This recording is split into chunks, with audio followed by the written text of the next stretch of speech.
Good morning. We'll call the meeting to order. Council is conducting this meeting in person and via conference call in accordance with the Municipal Government Act, Section 199. Council chambers is now open for public attendance in person. However, councillors and members of the public may still join meetings remotely using our current teleconference process. If you've submitted a comment request, the chair will call on you at the appropriate time. The chair may also ask for comments and concerns from the public relating to a particular topic, and at this time, phone lines will be unmuted. If you would like to speak, please state your name. We ask that only one member of the public speak at a time. All persons will be allotted 10 minutes to speak, as per our procedural bylaw. We ask that if the meeting recesses, that any callers hang up and call back in as the meeting reconvenes. This helps with call quality. Please note, this meeting is being recorded and may be uploaded to our website and/or social media. To eliminate background noise, please mute your phone during the meeting.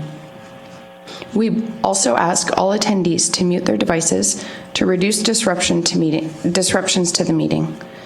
Everyone has a right to be present at council meetings and council committee meetings.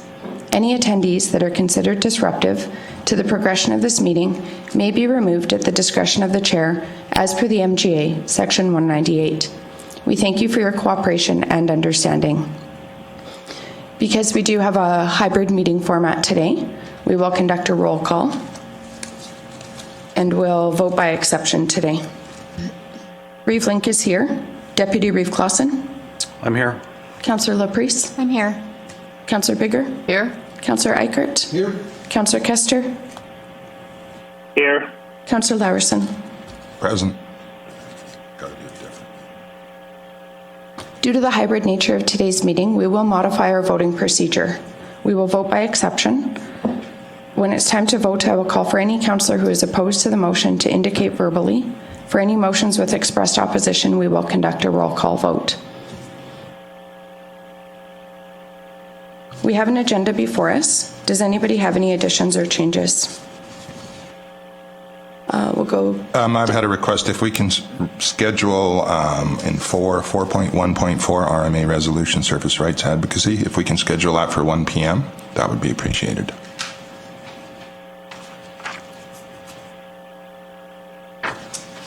Good. Okay, thanks. I'll let him know. I asked Scott here if we can add to in camera questions for legal pertaining to litigation against the county.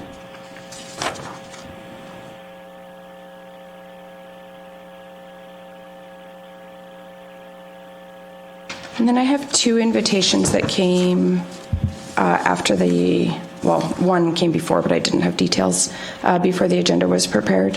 One is from Invest Alberta, and it's regarding the next steps in the IAC's evolution and to present their new investment attraction plan. They're holding an event that I've been invited to on Monday, September 12th from 3:30 to 4:30 in Calgary. And so just looking for council direction, perhaps if we could add that under maybe 2.4.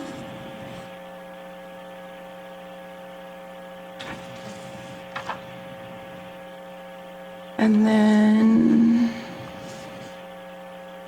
as well, there's a gentleman in Drumheller who has a small group who has taken responsibility of a museum there, and they're hoping to make the museum like an agricultural focus. I can explain more, but he's just inviting myself and one other councillor. If Councillor Laurson was available, I thought it might be fitting because it's in Drumheller to attend for information. They're going to, I believe, have the Minister of Agriculture there, as well as some representatives from 4-H.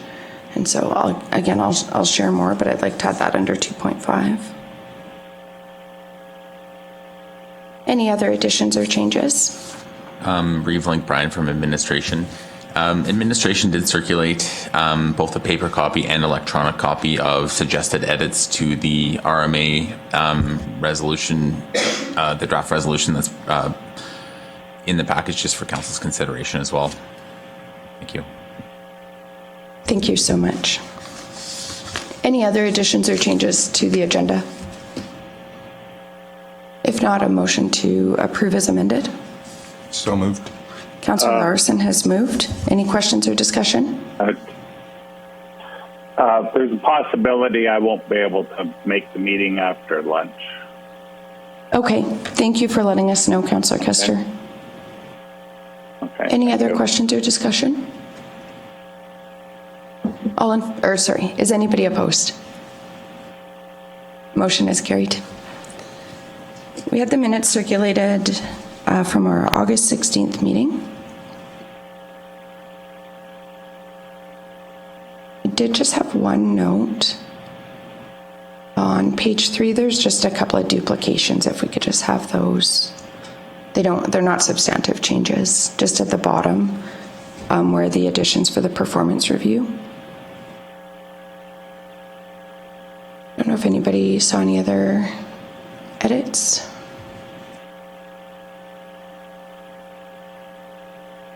If not, a motion to approve is amended. Also move. Councillor Eichert has moved. Questions or discussion? Is anybody opposed? Motion is carried.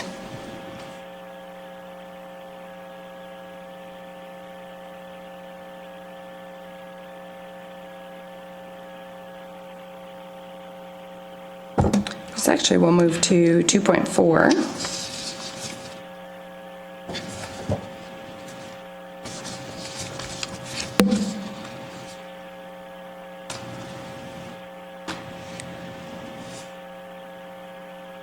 So Lynette Tremblay, who's the Chief Operating Officer for Invest Alberta, says we're excited to share with you the next step in IAC's evolution, and that's the Invest Alberta Corporation, and present our new investment attraction plan. Over the past 2 years, Invest Alberta has been working with partners to attract investment to Alberta, and together we have attracted over $20 billion in committed investments and 6,700 jobs to the province. Invest Alberta has also been working to build a strong foundation through recruiting a talented team, conducting competitiveness research on which opportunities Alberta can win, using market intelligence to determine viable targets, surveying investors on what matters to them, and engaging our partners for feedback and input. We've taken these foundational building blocks and created an investment attraction plan that is targeted, focused, and strategic. We would like to invite you to a session where we can share the plan and welcome a robust discussion on how we can all work together to attract more high-impact investment and high-value jobs to our communities. Please feel free to include anyone within your organization interested in attending. We will be holding a session in Calgary for economic development partners on Monday, September 12th from 3:30 to 4:30 at the Bow Valley Athletic Club, with a networking reception to follow. A meeting request for your calendar will be sent to you. So I'm just looking for council direction. I would like to attend. I have been working with Invest Alberta. We've had administration working closely with them, and then I interact with them at every sort of opportunity that I've gotten at conferences or sort of industry events, that type of thing. And they are very foundational. I don't know if anybody saw Premier Kenney, like any press coverage, but one of the gentlemen that has been with him in Korea and some of his international trips is Rick Christians. He's also involved with Invest Alberta. I'm trying to think of his title. I think CEO, so Chief Executive Officer. And they are very instrumental in working with investments. They've also assisted on a couple of the potential developments, and I would say we're significant help with Cgc as well when we were when we were, exploring the possibility of them locating in Wheatland County. So wanted to raise that opportunity to council.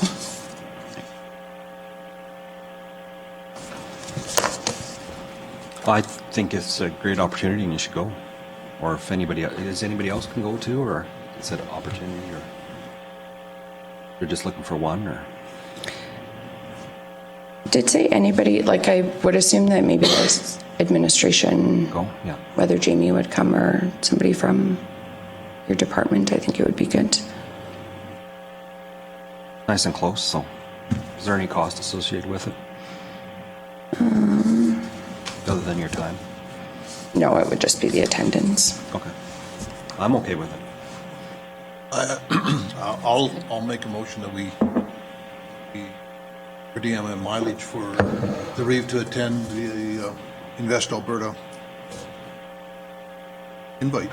Any questions or discussion? Is anybody opposed? Motion is carried.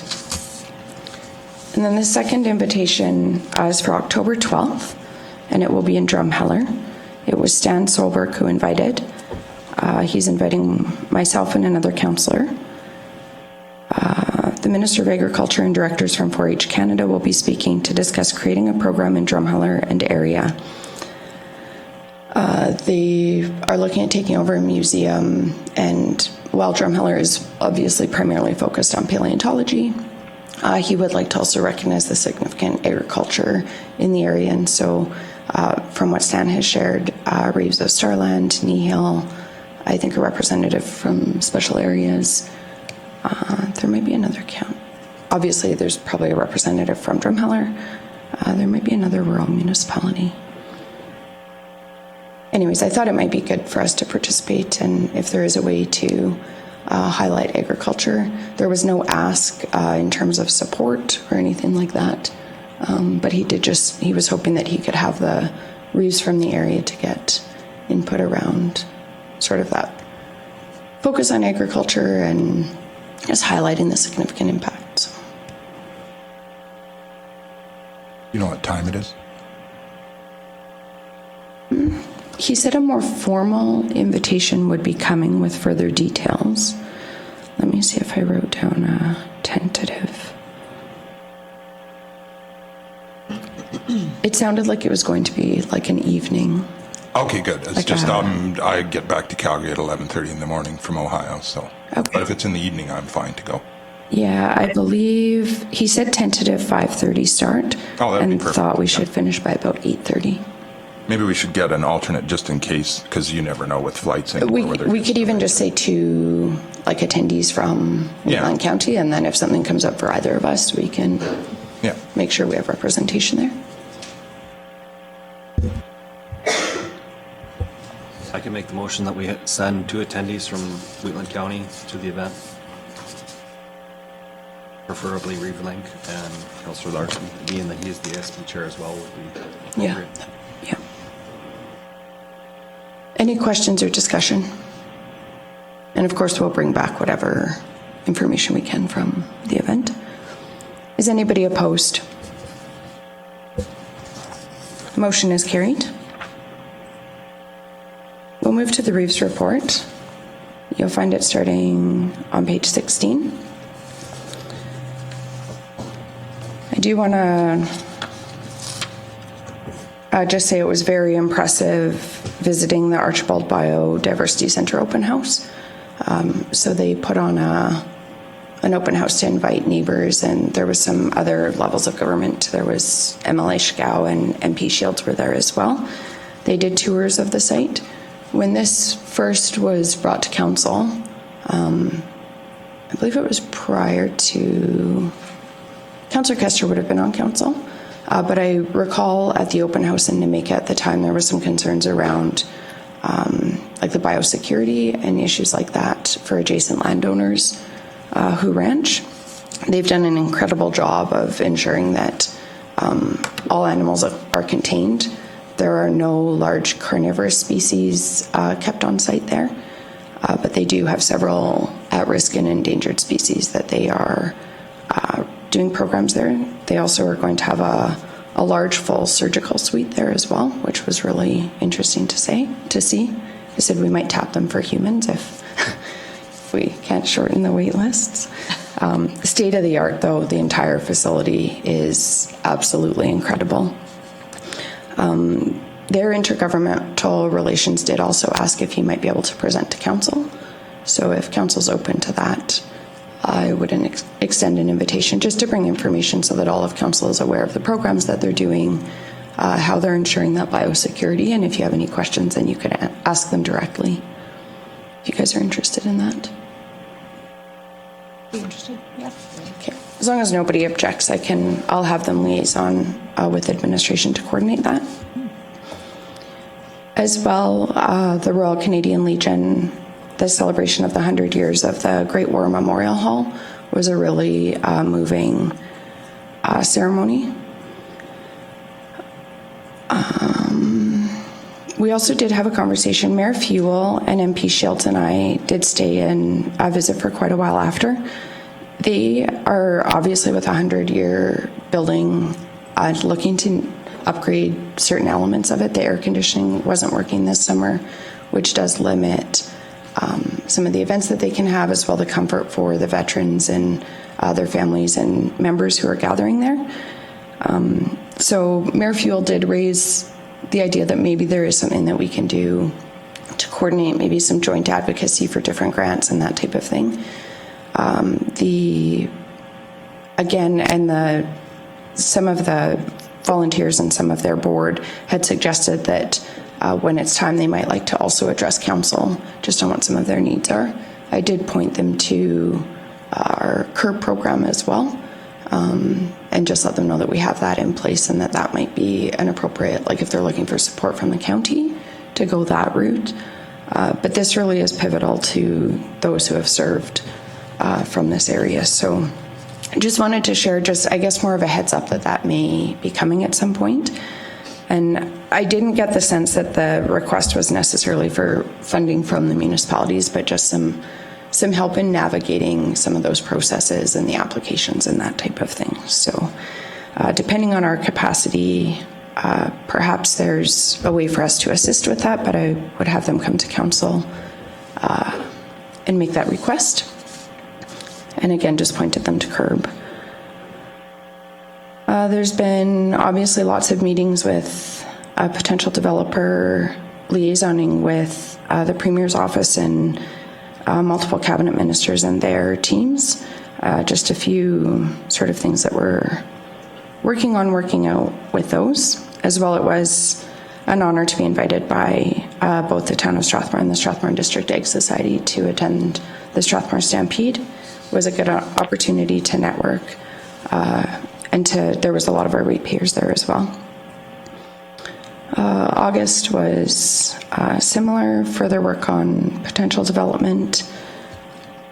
It was also an honor to be invited to Cgc Nation Fair. It was actually the first time I'd been at a powwow, so that was very interesting. And I also meant to really highlight the Cgc announcement. I think I said it at our August meeting, but that was incredible. The work that went into that from the team that put that together, that was an absolutely phenomenal event.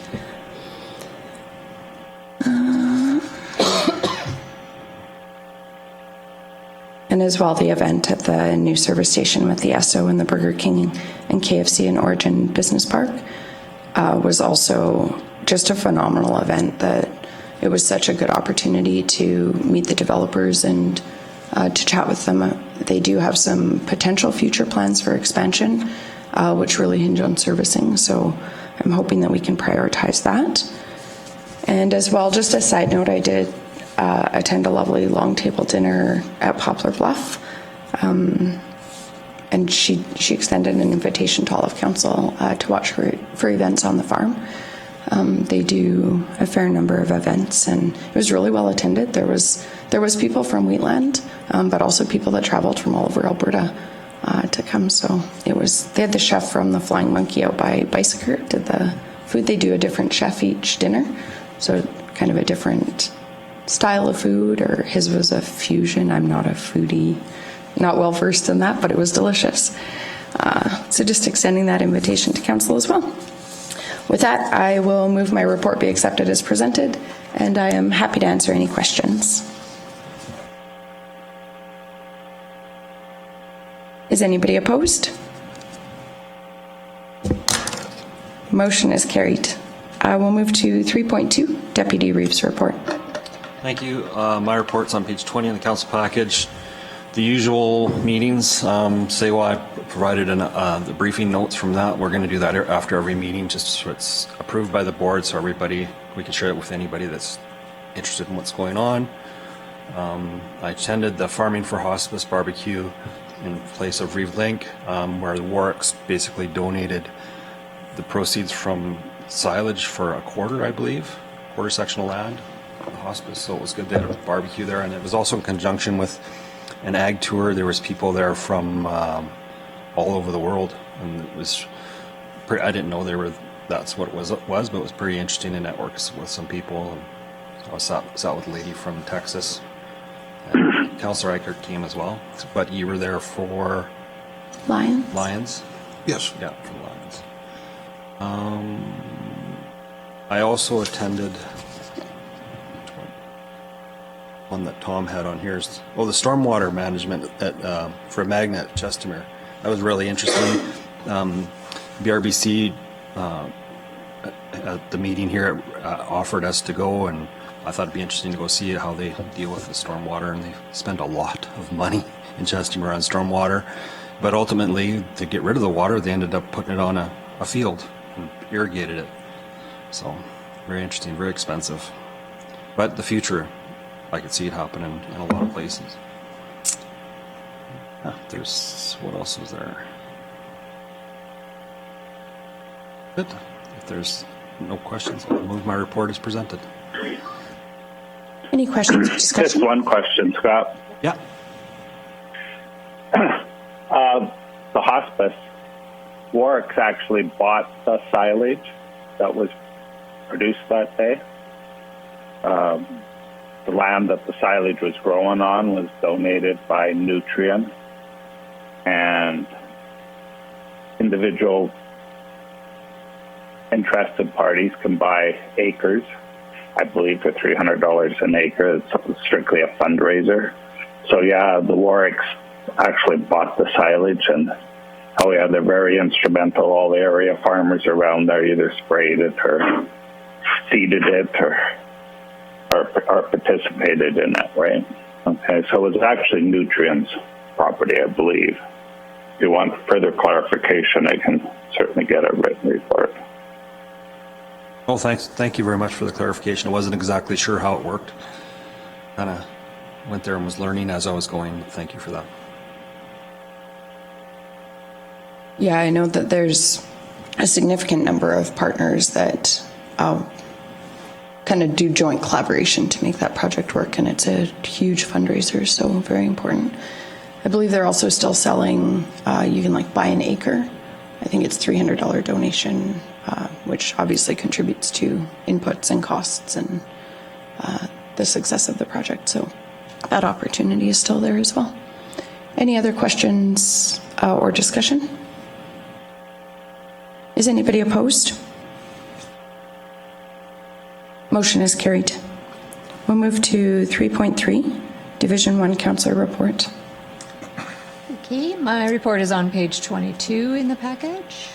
And so the first thing this summer, I was really proud to attend the BMO Farm Family Awards at the Calgary Stampede with the Conchu family. They were thrilled to be there. They were very proud. I was proud of them. It was a great celebration of farm families. There were, I think, 19 across southern Alberta that were there. And so, yeah, it was a wonderful event.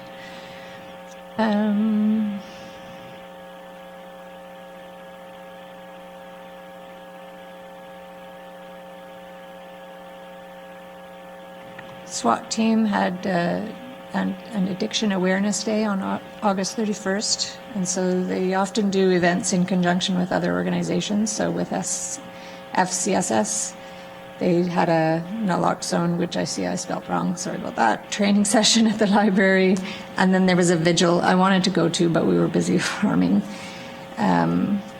So I think that was a great awareness event for them to hold, so that was good. Cgc Announcement, like you said, was a wonderful, proud event. Proud to go. I attended the Wheatland and Area Surface Rights AGM along with Councillor Larson, and it was an excellent event. Man, those people, they know how to invite the right people. They had Minister Savage there, as well as all of the MLAs for Wheatland. Lots of landowners, excellent discussion, very informative. I think they got a lot of people really understanding the full picture of the issues that are facing landowners and sharing each other's experiences with the process. I think all the MLAs and Minister Savage learned a little while they were there. I think they are all aware of the issue, but I think they learned a little bit more about it. So I think it was a very successful AGM event. I also attended the Village of Standards Centennial Celebration, and I gave a congratulatory speech on behalf of Wheatland County. That was a very beautiful event. The dinner was excellent. They had great entertainment, of course. Big fireworks, so it was lovely. And then I also attended the ribbon cutting ceremony for the SO KFC Burger King, which again, very good, well-organized event. That's kind of it. The rest are sort of standard meetings. Nobody has any questions? I move my report as presented. Any questions for Councillor Laprise? Is anybody opposed? Motion is carried. We'll move to a notice of motion.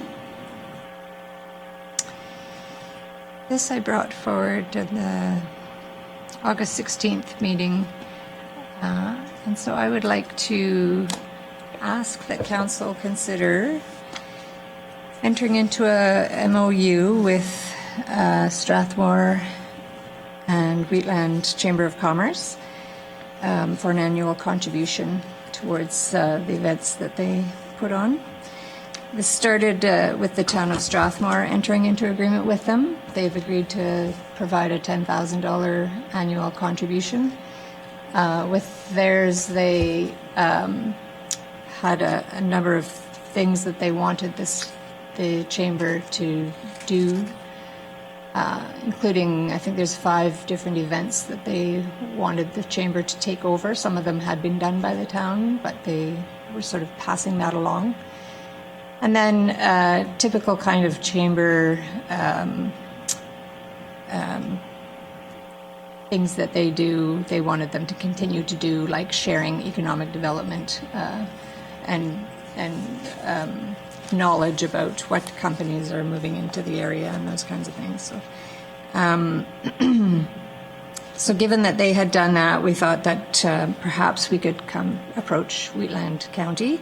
And we thought that the fairest way to do that would be to look at the total number of members at the chamber and take the percentage of members that come from Wheatland County and apply that against the $10,000 donation from Strathmore. And so we come up, we have, this was done in March when we were talking about this, so out of 114 members, 20 of them are from Wheatland County, so that's 17.5%. And so that would equal $1,750. And the chamber would commit to ensuring that that money goes towards events that are focused on Wheatland County businesses. For example, the Business Excellence Awards and the trade show are 2 things where there's good representation for Wheatland County businesses. So I think this is a reasonable contribution to an organization we support through council representation. And I see through the August council meeting notes that we had room in our budget for this. So it's not something that's going to change our financials significantly. So I move that Council authorize the Reeve and Chief Administrative Officer to sign a memorandum of understanding for annual financial contributions to the Strathmore Wheatland Chamber of Commerce for $1,750 annually. Any questions or discussion for Councillor Laprise? I think it's a good idea. I've seen this chamber has actually grown and very much more active in the community, and the events they put on are really good, so I have no problem supporting this. Any other questions or discussion?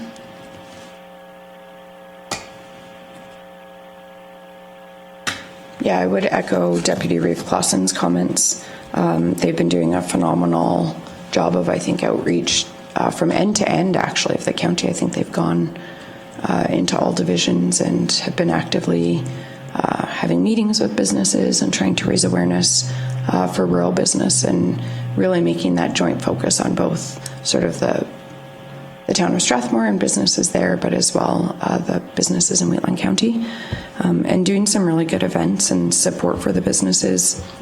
I know there's still businesses in the county that likely are not aware of the benefits program, for example. One thing I actually just learned, and I'm trying to think what event I was at, but that benefits program can be accessed by agricultural producers because they are a business. Yes. And I just had not made that connection. I was thinking of your more traditional business, but that's an opportunity that, you know, I want everybody possible to know about. So if you're chatting with people, try and work that into your conversation. Yeah, right. Because it really is, I mean, they provide a number of strong supports for business, but that's an interesting opportunity. And they actually believe they have like a document, a pamphlet specifically for agricultural producers as well. So You make a great point, though. There could be some kind of an effort put out to get that information out there to farmers, because that's a good idea. it's a tricky industry to target because it's so like Maybe even farmers tend something to in the be- county connector potentially. Yeah, maybe. Yeah, that's a great idea. If like Yeah. in an addition, if there's room at some point, Yeah. I think it would. I mean, I do still know a lot of people that reference they read things, particularly there's a strong agricultural focus in there. So Yep. Good idea.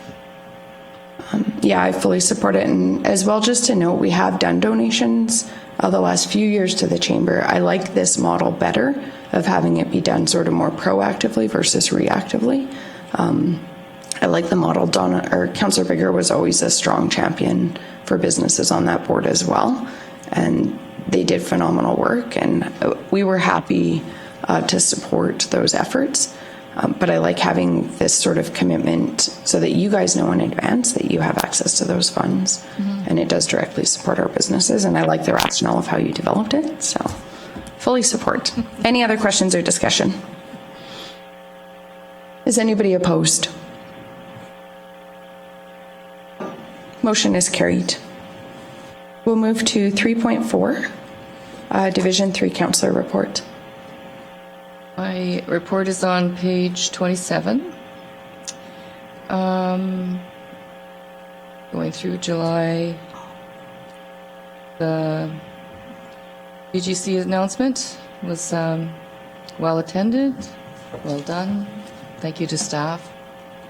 Great. Very proud to have been part of that announcement, to be in the area, done right in the area. It was very nice. Highway 817 and 24 is still going on. Please try to avoid it. I do have some, and the ribbon cutting at Origin Business Park. Very good. Really nice to see some retail at the corner there, so that it kind of showcases, it gets people in. It's gonna be good. I look forward to more things going up there. Wheatland Housing Management Board, I do have some, I attached the minutes, the approved minutes that were done on August 25th for anybody to read in the report. But I also, there was some comment, there was Councillor Clausen had asked that we put a letter together asking some questions, and it was a 3-point question. We had sent it to the Housing Board for some clarification. One of his questions was, councillors appoint members to serve on the Housing Board. What can a councillor report back to, and do they have the authority as a member, as a Wheatland County Council member and representative of the Housing Board, to report back to the council on highlights? And Number 2 was, what are the roles and responsibilities of the spokesperson? And can you provide a copy of the terms of reference for the building committee? So we did get an answer at the last council meeting. It was in the correspondence, and some people missed it. So I thought I'd just read the letter that was sent back to us from Denise Peterson, the chair. It was written on July 14th, and it's response to the letter received by Chair of Wheatland Housing Management Body. Dear Wheatland County Council, thank you for your words of support and acknowledgement for the work on WHMB. Your ongoing support is critical to the current and future well-being of our seniors. Thank you for your questions. Question number 1, WHMB meetings are public meetings. Any information from the public portion of the WHMB board meeting is reportable to anyone. Board members are expected to follow the Code of Conduct and other appropriate WHMB policies according to the mandate of the board. In previous discussions of the WHMB board table regarding this matter, current board members have been asked to remain cognizant of the fact that monthly budgets are set and approved in advance and do not necessarily provide comprehensive financial insight unless the monthly budget reports are considered in conjunction with the audited financial statement.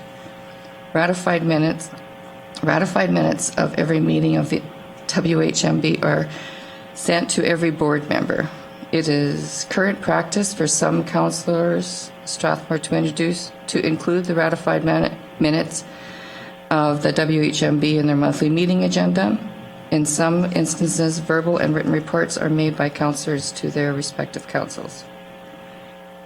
Number 2, WHMB Building Committee. All board members, designates, and alternates are welcome to attend the Building Committee meetings. So everyone's allowed to go on the minutes. Spokesperson. On the meeting of April 14th, through a unanimous vote of the Wheatland Housing Management Board, Mr. Glenn Kester, appointed as alternate for Wheatland and Area Hospice Society, was elected via nomination as official spokesman for the WHMB. In speaking in the motion, the mover noted that Mr. Kester held a significant body of important knowledge conducive to the successful future operations of WHMB. The mover also articulated the evidence of trust Mr. Kester has earned amongst the Wheatland Lodge residents. In his years of service, the Lodge residents have considered or sought him out. This assertion was confirmed by the CIO and later highlighted in the consultation with the WHMB held at the request of the Lodge residents on June 16th of this year. Other commentary brought forward by WHMB's discussion relevant to the motion follows. The accumulated knowledge, as recognized, was steeped in Mr. Kester's comprehensive understanding of both the governance and operational side of the WHMB, as well as his knowledge of the processes undertaken by WHMB's efforts to build a new lodge. Mr. Kester, in concert with George Berry Architecture, was the lead of the community consultants and earned the trust and respect of the community during these consultations. This was evidenced by the relationship of positive 90% to negative 10% responses gathered throughout the consultations. It was further noted that Mr. Kester, in his previous role of WHMB chair, had developed positive relationships regarding the proposed lodge built to the town of Strathmore, the villages of Rockford, Standard, Hazard, as well as the MLAs representing our respective areas. Additionally, Mr. Kester has established sound working relationships with ministers, ADMs, and other persons working in the seniors housing industry. WHMB board members expressed their concern for the need for continuity and sustainability of the WHMB's effort to build a new lodge. Additionally, WHMB administration was aware of the province government's intended to undertake competency-based reviews regarding board appointments, and this appointment was viewed as being in concert with those planned mandates. And WHMB agreed in discussion leading up to the vote that the spokesperson would be the only person to speak on behalf of the organization, present their views, and communicate information to and from the media, government, and the public. From Denise Peterson, Chair. So just because that was kind of missed in the correspondence, it was thought that maybe reading it out loud would help people that had missed it before. So, with that being done, there's no other comments. I'd like to move my report as presented. Thanks, Councillor Bigger. Any questions or discussion? Just on one of the other points on your thing that I missed is the hydrogen economy stakeholder information. Both of us were on the call for that, and it was very well done. Very well. And yeah, I just thought we're on the right path there, and I think I hope it continues on that path. So it's good. Yeah, and I was in another commitment at that time, but I listened to the recording, and it is really exciting, I think. And it was interesting to hear that Rocky Mountain GTL is like the only place in Alberta currently producing excess hydrogen. So I thought that was really interesting and a potential good opportunity. So I'm really glad that we're exploring that. And yeah, thank you for raising that. I'm glad that you guys could be on. Thank you. It was very interesting. Didn't actually know how it works yet, but I'll explain it to you, Doug. Yeah. I need some. You can explain it to all of us. Any other questions or discussion? Is anybody opposed? Motion is carried. We will move to 3.5. I apologize.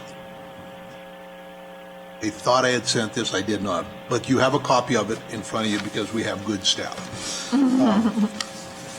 I think everything's sort of been touched. The only thing I'd really want to touch base on was on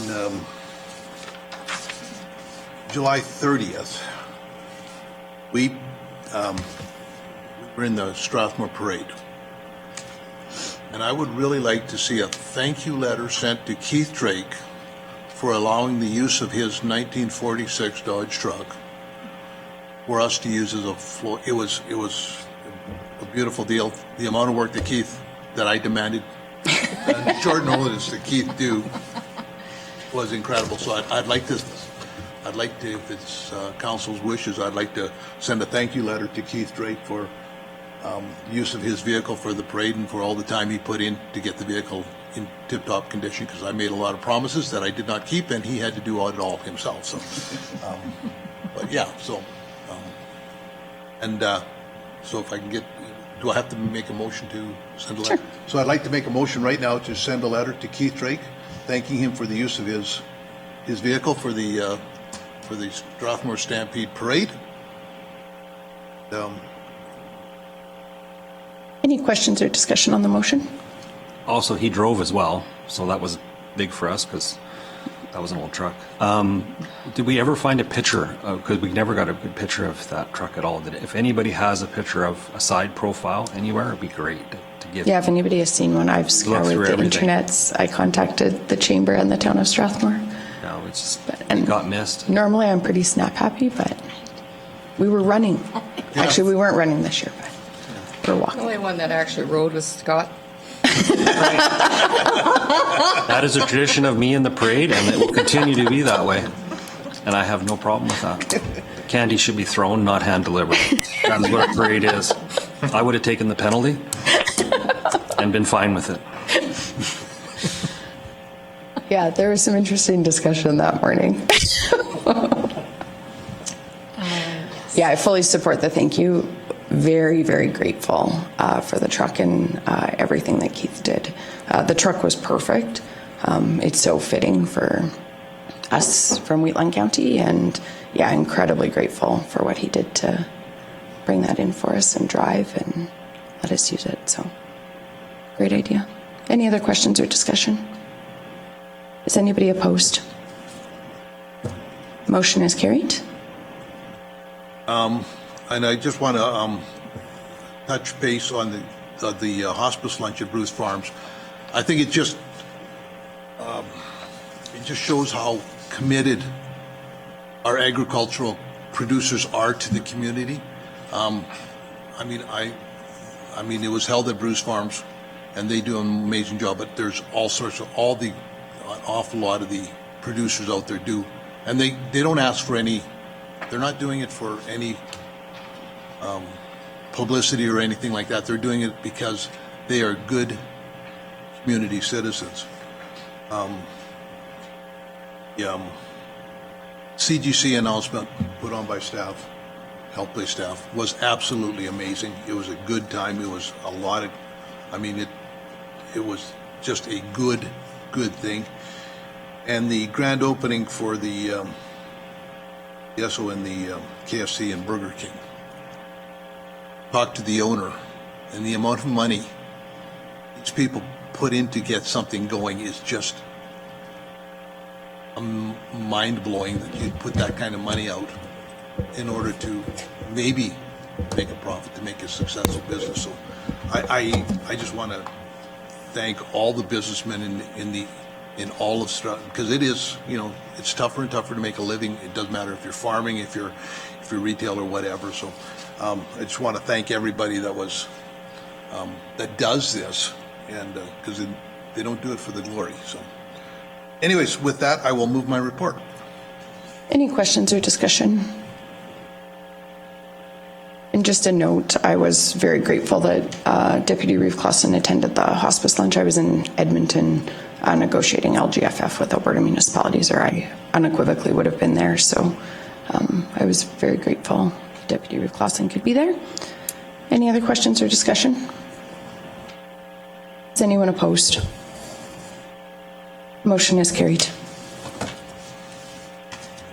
We will move to 3.6. Well, yeah, my report is on page 34. If there's not any questions, I'll move my report as presented. Any questions for Councillor Kester? Deputy Reeve Clausen? Sorry, Glenn, on July 11th at Redland Water Town Hall, was that something that you had done, or were staff there as well? Staff put it together. Oh, okay. It was in Rosebud, and I think a good number of the residents were there, and they're happy things moving along as long as we keep it going. I was hoping Brad could give us a little bit of an update on it today. I was going to question him during his report, but if he wants to jump in now, that would be fine too. Otherwise, I'll just wait. Thanks. So Brad's absent from today's meeting. He had a pre-scheduled day off, so we'll have to wait until a later date to get that update. Thank you, CAO Henderson. Any other questions for Councillor Kester? Yeah, in that update, it would be nice because Brad brought a future plan for I don't know if it's consideration or if Redland happened to grow, how it could be expanded in different phasings and stuff. He put a lot of work into it, but our residents are just more or less worried about water here and now, which is great too because it can be phased in. Any other questions or discussion? Is anyone opposed? Motion is carried. We'll move to 3.7. Okay. You can see the July one is in the package. The August one I couldn't get because I got locked out of my computer and I had enough other things going on that was not on the top of my list, but I think Shanna just handed it out. July was pretty quiet, other than the ASB meeting by phone. That was a town hall meeting. And August was just council meetings and then the Wars annual meeting, but Shannon's already talked about that. So other than that, Wheatland Housing Management Board meeting, August 25th. When those minutes come ratified, one of the three of us will put that in the next package. So if there's no questions, I'll move my reports be accepted. Any questions for Councillor Lawerson? I do want to thank both of you. Again, I was in Edmonton, or I would have been at the AGM. I'm really grateful that both of you could be there, and phenomenal attendance, and yeah, the attendance by provincial leaders. And that's, I think, the part that amazed me, how they've become so organized now. Yes. That it's we kind of need to let them run with this. They got the ball going pretty good. yeah, they are a very strong group, absolutely. Strong board, strong group. Is anybody opposed? Motion is carried. Then we move on to the motion. So I'd like to move that we ratify council attendance plus mileage to the Wheatland Area and Surface Rights Society AGM on August 10th. I don't know why I have it in 17th in my calendar, but it was one of those 2 days. I think it was the 10th. Was it the 10th? Yeah. It got changed so many times, and it was in my calendar so many times. That's exactly right. Okay. And I mean, if we're talking about going to meetings where there was provincial officials, there was some pretty significant representation there. Minister Savage happened to mention how sad she was that the school that she went to is non-existent now, like many of us in other parts of the county. Absolutely. Any questions or discussion on the motion? Is anyone opposed? Motion is carried. Thank you. And I'm just wondering, before we move to administration reports, do you guys need a 5-minute break? Yes, please. We'll just recess until 10 o'clock. And Rick, just a question. Might it I might need you to get some scissors for me. be possible to see if Ken could come for 11? I can give you a call. Just because looking at the agenda. Hilarious. Yeah. So I never know. I was like, oh, maybe we will go that long. But if you could just touch base and see. Awesome. Thanks, Rick. You have been. Yes, yes. That's cute. Yeah. Mute off.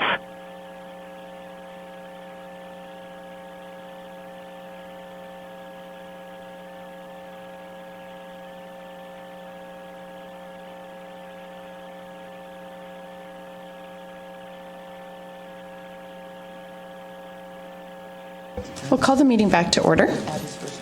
And we will move to 4.1, Chief Administrative Officer Report. Good morning, Council. On page 40 of your agenda package is the CAO monthly report for July and August 2022. All the information is in the agenda package. Just to note that administration is working on both operating and capital budgets for 2023. So those processes are underway. And the resolution tracker starts on page 42. If there are any questions, please let me know. Thank you. Any questions for CAO Henderson? Just wanted to... Just one. Go ahead, Glenn. Yeah. Morning, Brian.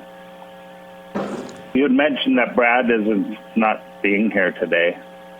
I'm thinking this Redland water and the report that he had there, I'm hoping that he's going to present it to council soon, and council can ratify it, vote on it, accept it as what it is, and we can keep moving forward with this project. Yes. Does that make sense? Yes. So through the chair, I actually did talk to Brad at the break, actually, and he sent me a message, and he mentioned that he was going to bring something forward on the 20th.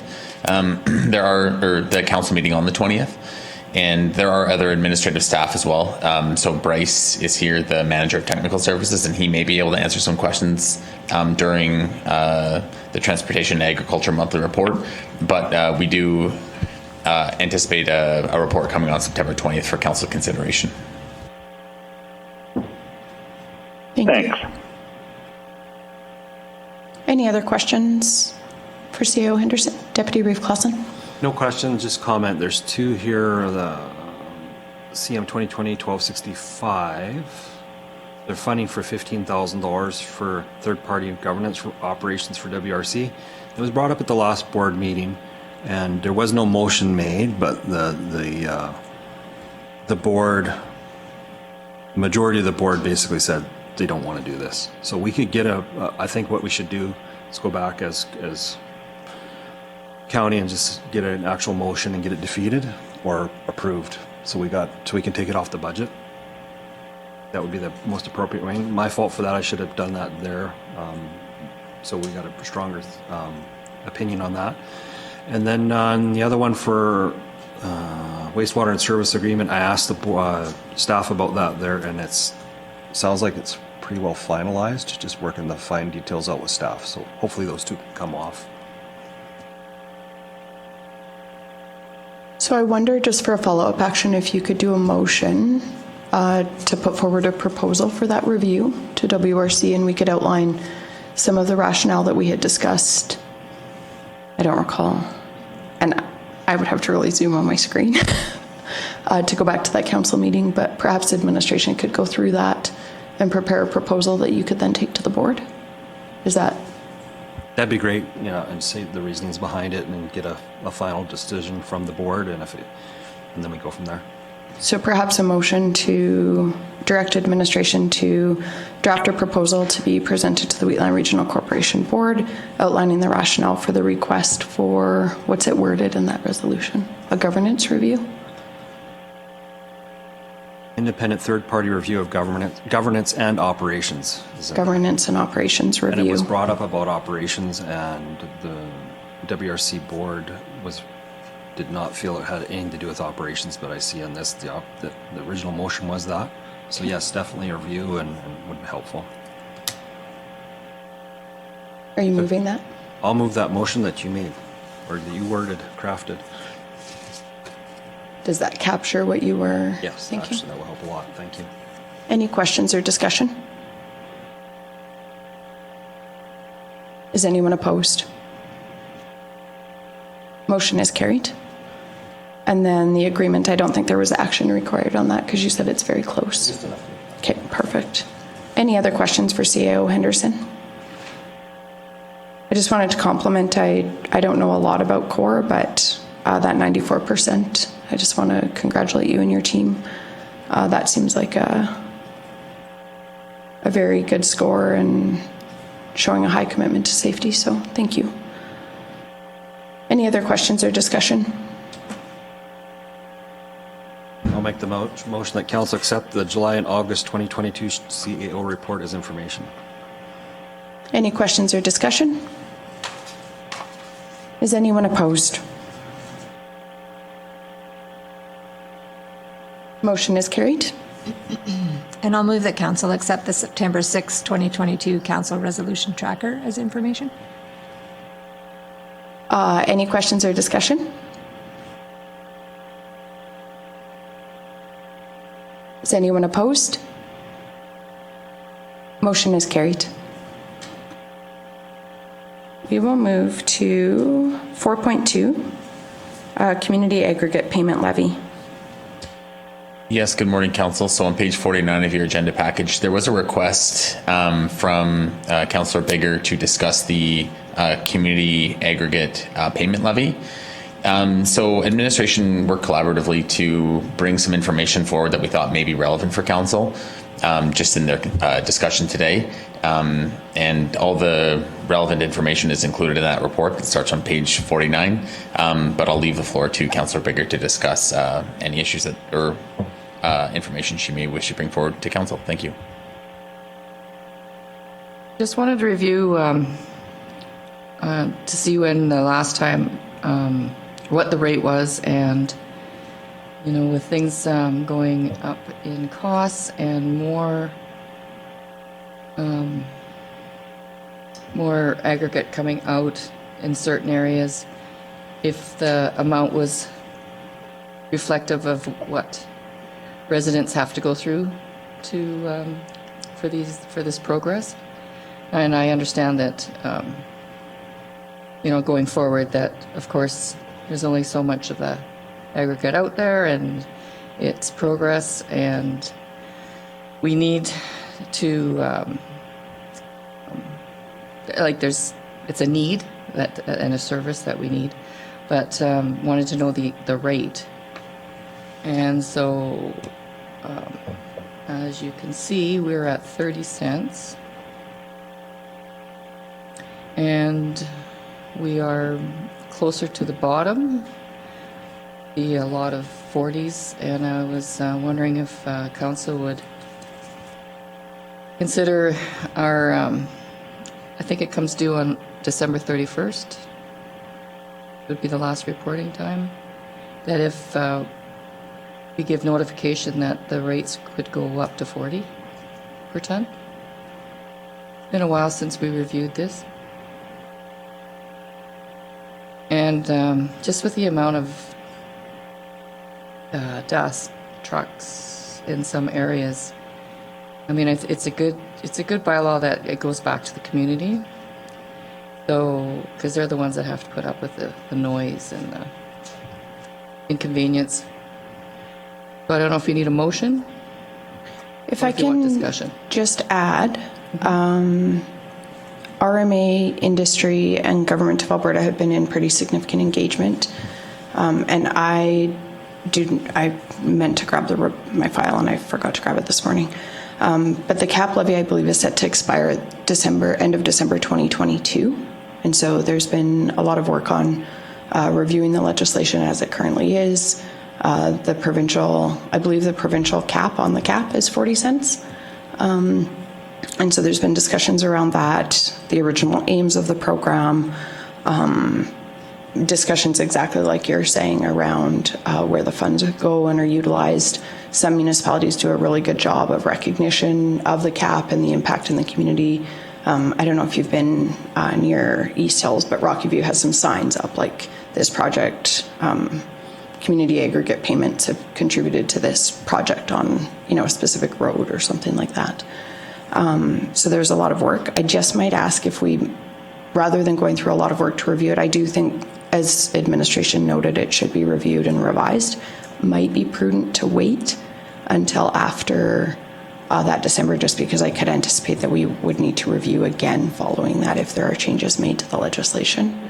I don't know, but then I know that's not an immediate fix, or doesn't immediately address the concerns you're raising, which I support. But is this, this would be separate from what RMA would be coming up with anyway?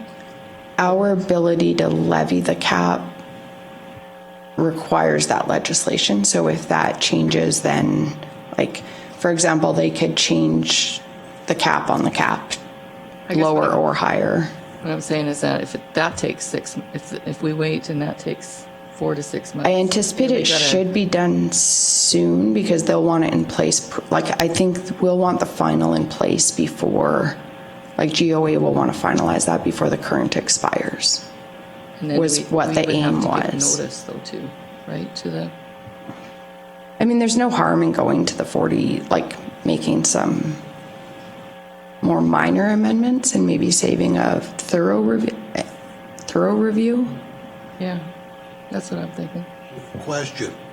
The cap on gravel levy is 40 cents. What's before RMA could very well push it up to, say, they could push it up to 60 cents. Could go higher or lower. Right. So we're to just push this off for a month or two, because I think we're going to have a pretty good feel of what's going on there then, because we're going to raise the cap to 40, which I agree 100% with. But it may be in our best interest, unfortunately, because I believe we have and you'll be able to explain this, I believe we have a gravel extraction in your area where the processing actually goes on across the river that we don't even get. I don't even think we have M&E on that piece of property. So we have all these vehicles, upwards of probably 80 a day, just hauling through there, which we are getting. The only thing we're getting out of that is that cap, and that is not covering. There's no possible way that can cover the repair of the road. So I think we should wait so that maybe they'll address something like this, because that operation is doing nothing but pounding our roads out, and we're getting next to nothing for it. So, I mean, this cap levy makes it tough for all the, makes it more expensive for all the aggregate companies, but that's the cost of doing business in the county. I just want, we have to, I would prefer that we just sort of push this down, keep it on the tracker, but, just see what happens. And if nothing comes up in the next month or two, then go ahead and do this. Or you could put the motion on to initiate the review, and administration could start working on it. And then if the new information comes out and is approved by GOA, then that could be integrated into the review. Because I think there would be other elements like the use in the community. I mean, you could even just plan to make it the max cap that is permitted under legislation, something like that. I wouldn't mind integration of signage for that recognition, because that's something we're definitely hearing from industry, that there's a gap. So administration could start work on things like that. And then hopefully the legislation will be finalized prior to it coming back to council, but at least that work is starting to be done. With that, do you think that would?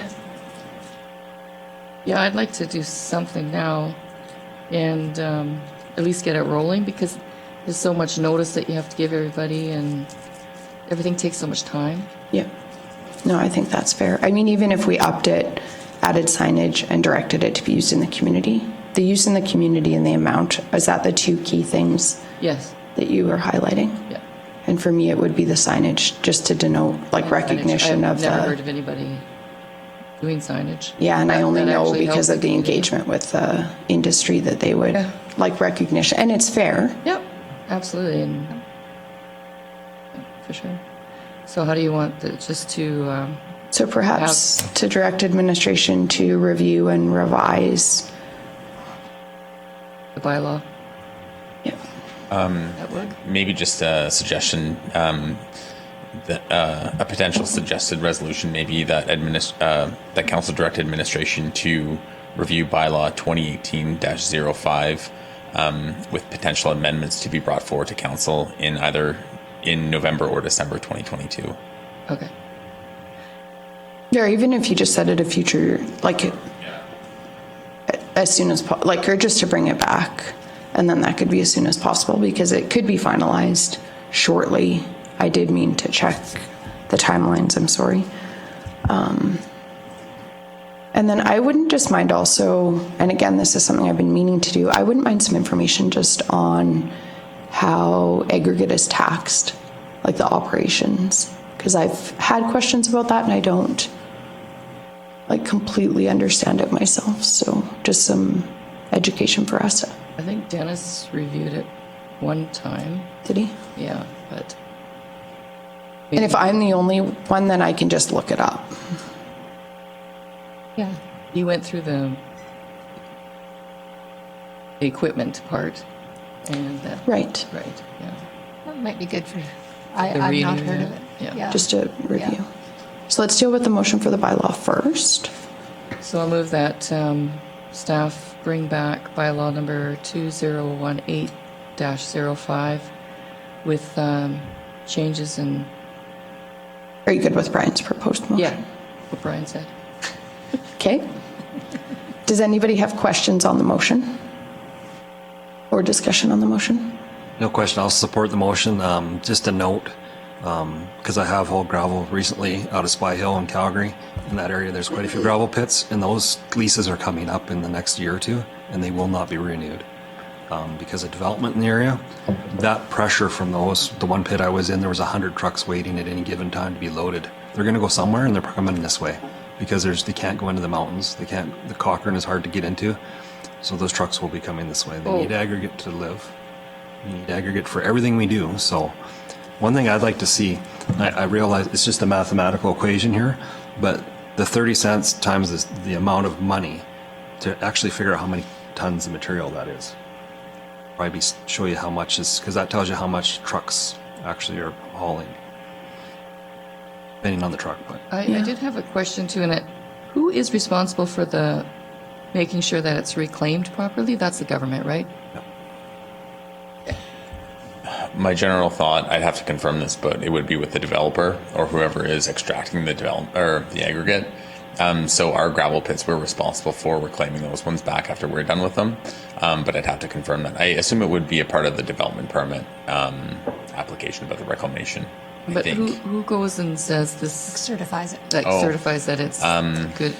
I believe it's the province, but I'd have to check with Public Works. Okay. Just because that they it deal with them on actually is a ratepayers question. Oh, okay. I believe it is the province, and I believe they only do a limited number of the inspections a year. And so that can cause quite a delay for reclamation being like finalized or like, and can create challenges with the oversight of the reclamation is my understanding. Okay, so we have a motion on the floor regarding the bylaw. Any other questions or discussion? Is anyone opposed? Motion is carried. And then you can just bring back that information about the taxation and the oversight of reclamation for council's information. We will move to 4.13. Yes, good morning, Council. So Brian from Administration again. Administration put together a library funding policy that would sit in the recreation policy section. So there was a council resolution to move forward with this on making this long outstanding resolution into a policy. So administration did look into other municipalities, and the only one that we did, we only found one other municipality surrounding us that had a library policy. So this already is in practice now, and we just kind of do it off of the outstanding resolution that was made in 2013. And this is budgeted for on an annual basis in the operating budget. So this would just formalize the resolution into a policy, so it's available for staff, administration, and council. There is no change in operation on how we perform this function. It's just now in the policy. If there are any questions, please let me know. Thank you.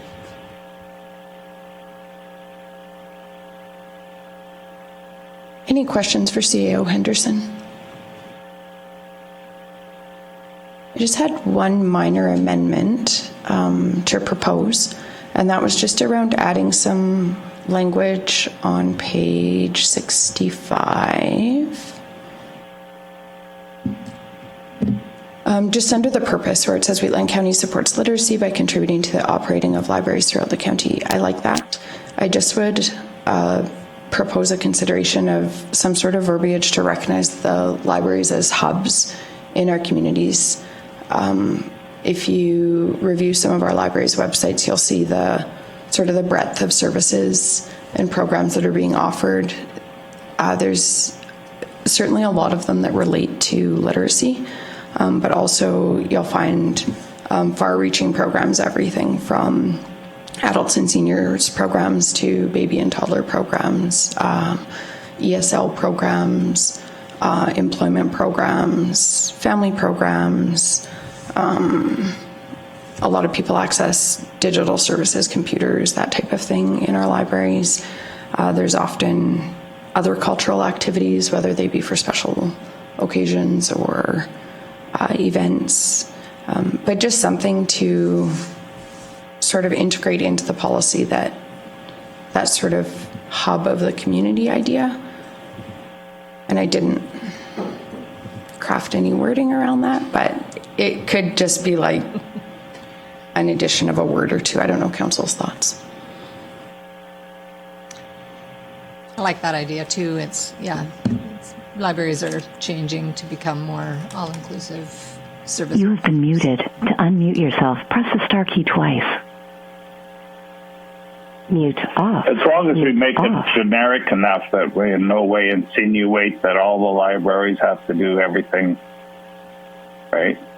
That these hub and what each individual library do is their own decision.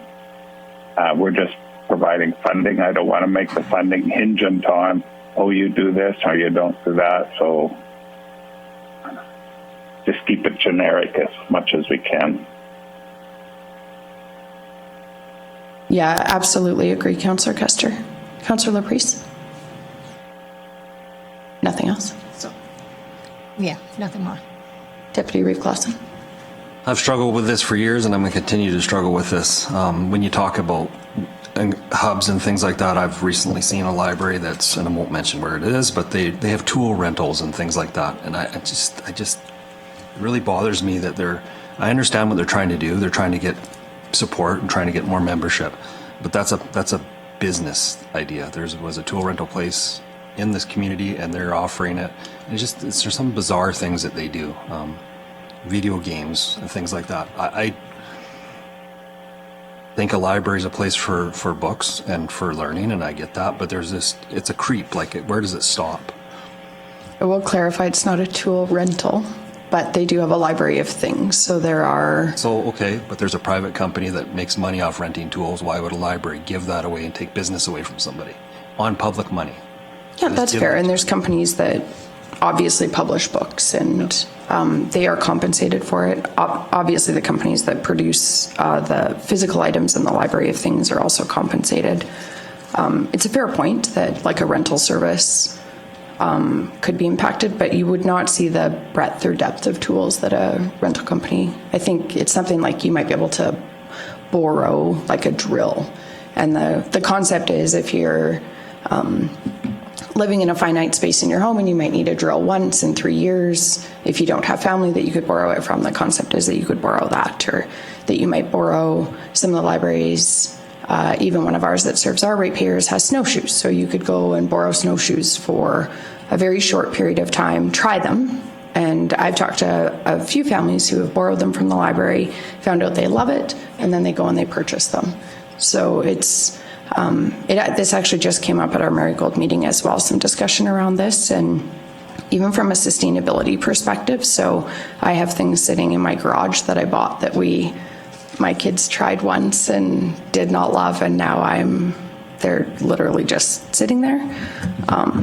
They should find new homes. But that's sort of the concept, but I recognize your concerns with it.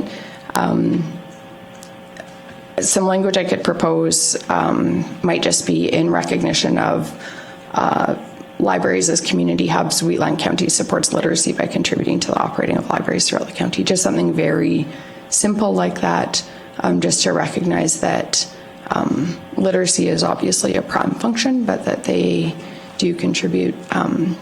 Meeting spaces are utilized for craft events, or, lots of things that build mental health and community and connection, and all things that I know we've identified as challenges and high priorities right now. So I will move the approval of the new recreation policy 14.5 library funding regarding the annual library funding for libraries operating within the county, with a small amendment to include just a clause at the beginning of the purpose, as I already stated. Does anybody have any questions or discussion?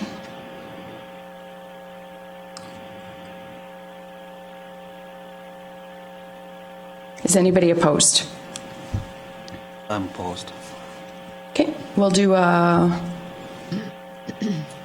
roll call vote. Reeve Link is in favor. Deputy Reeve Clausen? Opposed. Before we do that, can we just get the amendment read to us so we know? Sure. Shanna, did Just you so happen that to we're sure what capture we're it? voting on? Oh, sorry, was that the amendment or the whole thing? I moved approval with the amendment. Yeah. Have to include verbiage.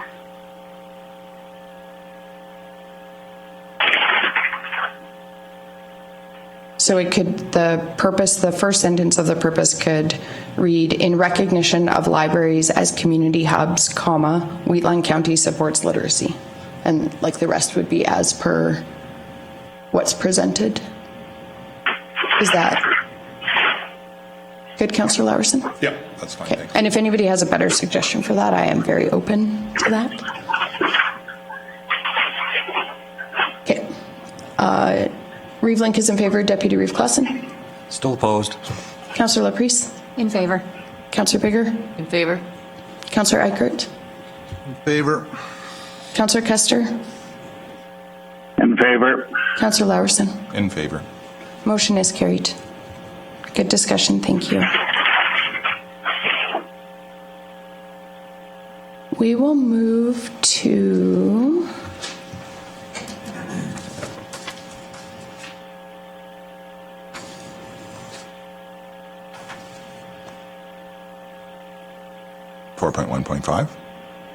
Yeah.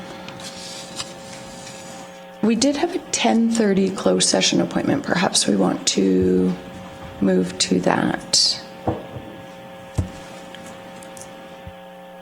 I don't. Okay. I mean, we could do the town of Strathmore first. I don't know. I would suggest we go 10:30 because we have 11 for guests coming as well. Okay. I will move us into closed session regarding CAO evaluation process under VoIP section 17. Okay. Anybody opposed? Motion is carried. Motion arising. Were you, I didn't hear what you guys were talking about. Are you making that motion? No, it was something else? Something else. Okay. Yep. Councillor Larson. I'll move the council direct the manager of people services to coordinate with balanced and restorative HR to facilitate the biannual 360 performance review of the CAO for the 2023 calendar year, even though it says 2 in here. It will actually be for 2022. Oh, okay. Because So for that's what we'll be 2022 then. Good reviewing. enough. Yeah, Yep. in January of 2023. You bet. Yeah, to be done in January of 2023 then. Okay. Yeah, perfect. Any questions or discussion on the motion? Is anyone opposed? Should we check if Glenn's back on yet? Councillor Kester, are you there? Yes, I am. Wonderful. Thanks, Councillor Larson. Is anyone opposed? Motion is carried. We had a request to reschedule 4.14 RMA resolution surface rights advocacy to 1 p.m. We do have a representative from the Surface Rights Board who's been able to join us now. So if nobody on council objects, we could address that agenda item now. Is there any objection? Okay, we will move to 4.14. Does administration? Yes. I have just a brief presentation that I'll just give. Oh, actually, one second.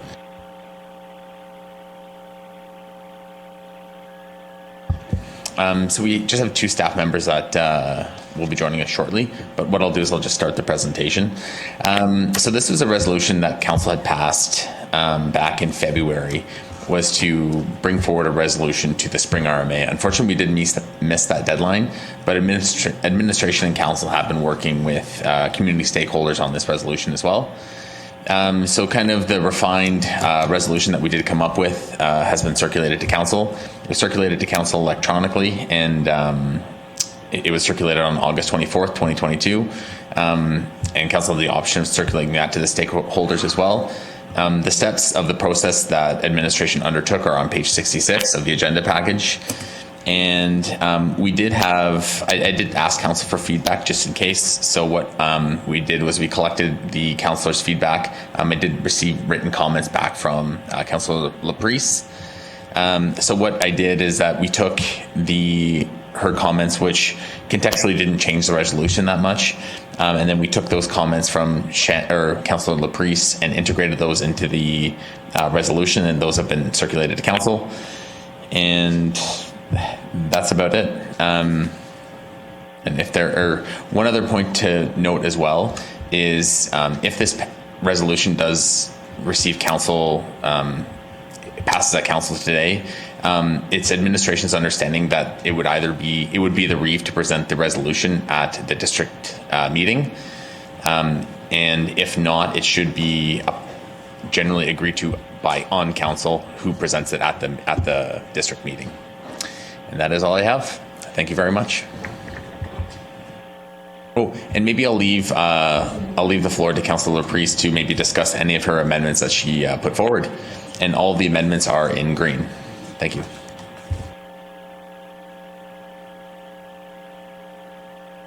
So I thought about this a lot, and I liked the general format of the resolution, that it leaves it fairly kind of general at a high level. And basically it's suggesting that RMA establish a member task force comprised of elected officials to conduct a full review of the Surface Rights Act to inform advocacy efforts. And I thought that was a really good way to do it, so that we're not specifically trying to change specifics of the act, but we want to have a team put together that could do that with all of the expertise from those people. I had a few small changes that I thought might provide a bit of clarity.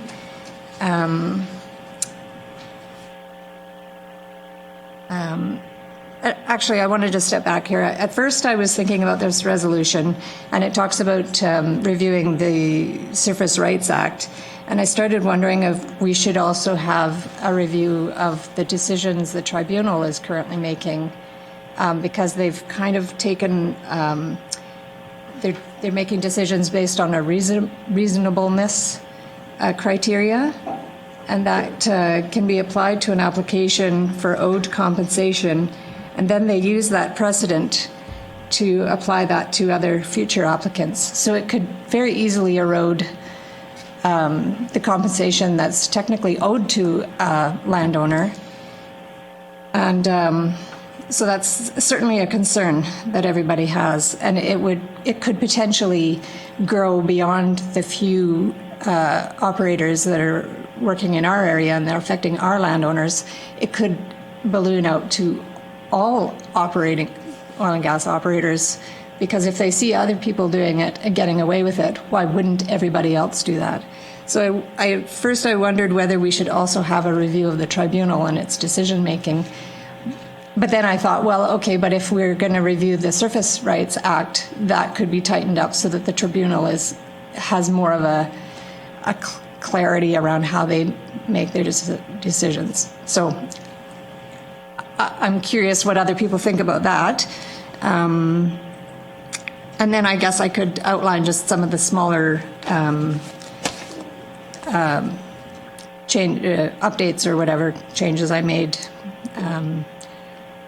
We talk about ensuring landowners have adequate resources for representation, and I would say that it should be equivalent resources to what the oil and gas companies are using. So they often are going to very high-powered representation, and it's really not fair for a landowner to be self-representing or having say a retired landman represent them when you've got a Bennett Jones lawyer on the other side of the table. It just doesn't make sense to me.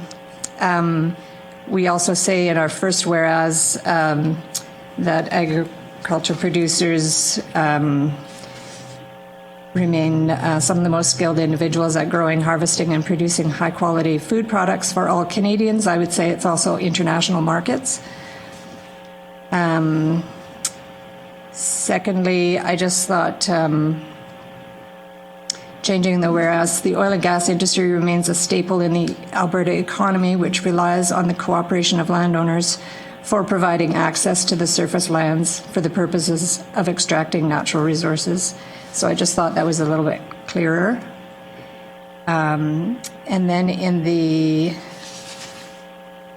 fourth whereas, I would say many landowners have experienced challenges in obtaining full compensation, because I think that's one of the key issues that we're having, is that we're getting 60 or 40% of what agreed in the contracts. So then I had suggested that we keep the therefore be it resolved that the RMA establish a member task force to conduct a full review. But I also thought that we should perhaps say, therefore, be it resolved that the Surface Rights Act should explicitly state how the cost of equivalent legal representation should be shared between landowners and operators. And therefore, be it resolved that Sorry, I've lost my spot here.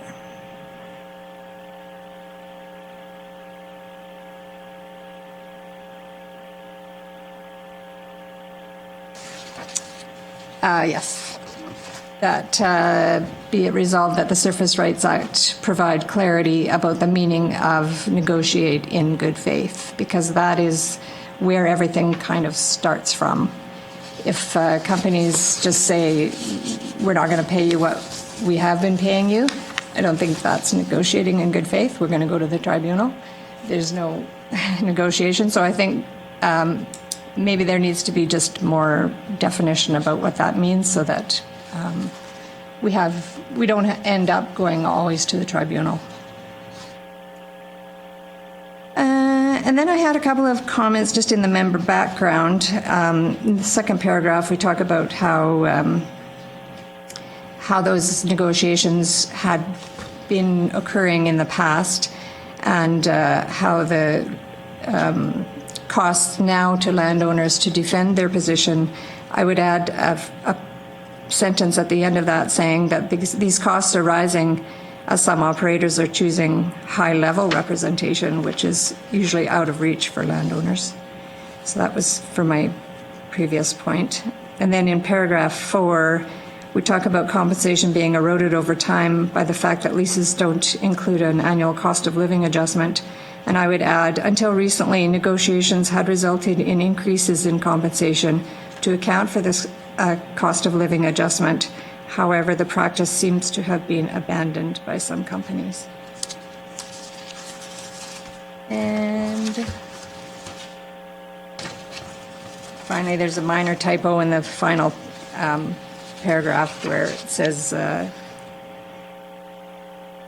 working together cooperatively is an important path towards economic development and quality of life. Those are my suggestions. I would welcome any comments or debate or... Councillor Lawerson. First question, has this been reviewed by legal? No, it has not. And the reason why we haven't sent it to legal is that we felt that it's a lot broader than the previous resolution that was brought forward.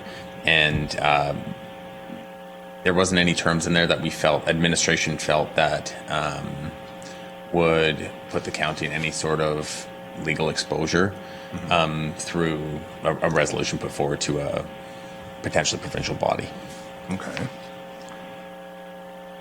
Second question, where it's struck out in red, therefore it be resolved that the Government of Alberta provide annual funding. Is that, Shannon, is that your edit or is that administration's edit? That's my edit, and Okay. the reason that I struck that out was because I didn't agree that the Government of Alberta should provide funding for this. I think it should be an agreed method between the operator and the landowner. If the Government of Alberta is providing funding, that means taxpayers are funding it, and I don't feel like that's fundamentally the I just needed clarification because they'd said your edits are in green and this one's in red. Well, so. because it's a strikeout, Yeah. it's in red, Okay. yeah. But it is mine, yeah. Yep.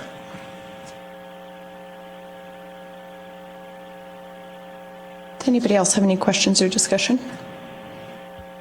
Just one point of clarity as well. So I took this resolution and sent it over to RMA this morning, and they have someone that's really good at resolutions. So what she had suggested is, what we have done is we printed off the resolution, and the comments on the right-hand side, they just note that the Surface Act strike should, and then it provides the changes in the right-hand column. So just so all of council is aware, that's why those that is printed out like that. Thank you. Yeah, thank you for this. This is great. I really like it. I fully support it. I like the amended changes, and I think this gives definite direction to RMA to get the support needed to move forward. With council's permission, Ken Sauvé is in attendance at our meeting this morning. The Surface Rights Board did reach out and indicate that Ken had some feedback for council's consideration. Mr. Sauvé, did you want to address council? If you want to. Does anybody on council object to hearing from Mr. Sauvé? If you wouldn't mind, we'd appreciate it. Thank you.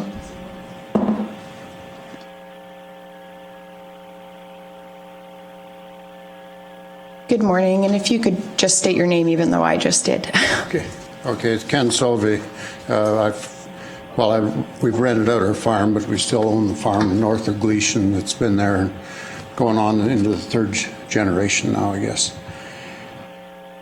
The first thing I'd like to clear up here is, or state is, I know the proper procedure in going forward with items like this is to talk to your local councillor first, but the chairman of our group and I had a conversation last night, and we were under the impression that this file was being handled by the Ag Service Board, and that was my reason for contacting Rick last night, and it was nothing of who we wanted to bring it up to or anything. It was just that that's who we thought was the best person to talk to on this issue. So I'd just like to clarify that to start with.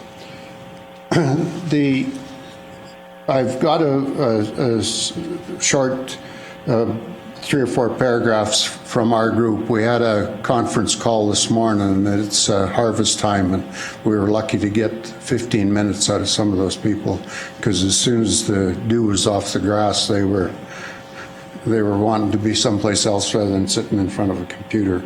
So these comments that I'm going to read now are in regards to not this draft that I just got here half an hour ago, because I had to read it real fast myself, and nobody else has seen it from our group. So the comments here are from the last draft that I had that was put out, and so I'll just go over these. We appreciate that there's still interest and effort in surface rights in a surface rights resolution. As a volunteer group, we're offering up our expertise to bring together a great resolution. Number 2, unfortunately, the resolution is not aligned with our group's mission and vision, so we can't support it as written due to several issues. We would like to work further with you to change or rewrite the resolution as per Minister Savage's pertinent comments at our AGM. Minister Savage suggested overhauling the LPRT, which is the Land and Property Rights Tribunal. Yeah, it's the new, from the Surface Rights Act. It's replaced the Surface Rights Act. They ask for money from the government and for landowners, farmers, is not our ask and is inappropriate. Payment has historically come from relevant energy companies in negotiations and current LPRT costs. Opening the Surface Rights Act or any act is concerning, as there will be other lobbying groups. Like our opinion is that if the Surface Rights Group or Surface Rights Act is opened, the oil companies, the operators, will get on top of that, and it wouldn't be very beneficial to the majority. And from past experience of working on the last draft when I was a councillor, that's where our pushback came from, was the landowners were concerned about losing ground with the oil, with the operators and company and their parent companies. So that's pretty well all I've got to say.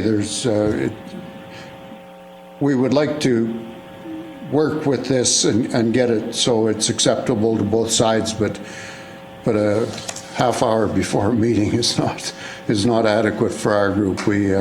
We're fortunate to get I think all of them were on the conference call today, and this is what we come up with at short notice. So if there's any questions, I would endeavor to answer them to your satisfaction. Any questions for Mr. Sauvé? So I was trying to follow along. So you wanted more like a tribunal overhaul. That was your first point, right? That's correct, and that was probably encouraged from the minister, talking to the minister. Right.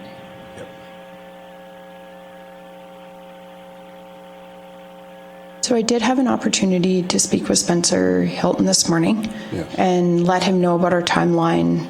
I believe our deadline is tomorrow to submit to Central RMA District 2, which we require any resolutions to be approved at that level prior to going to RMA.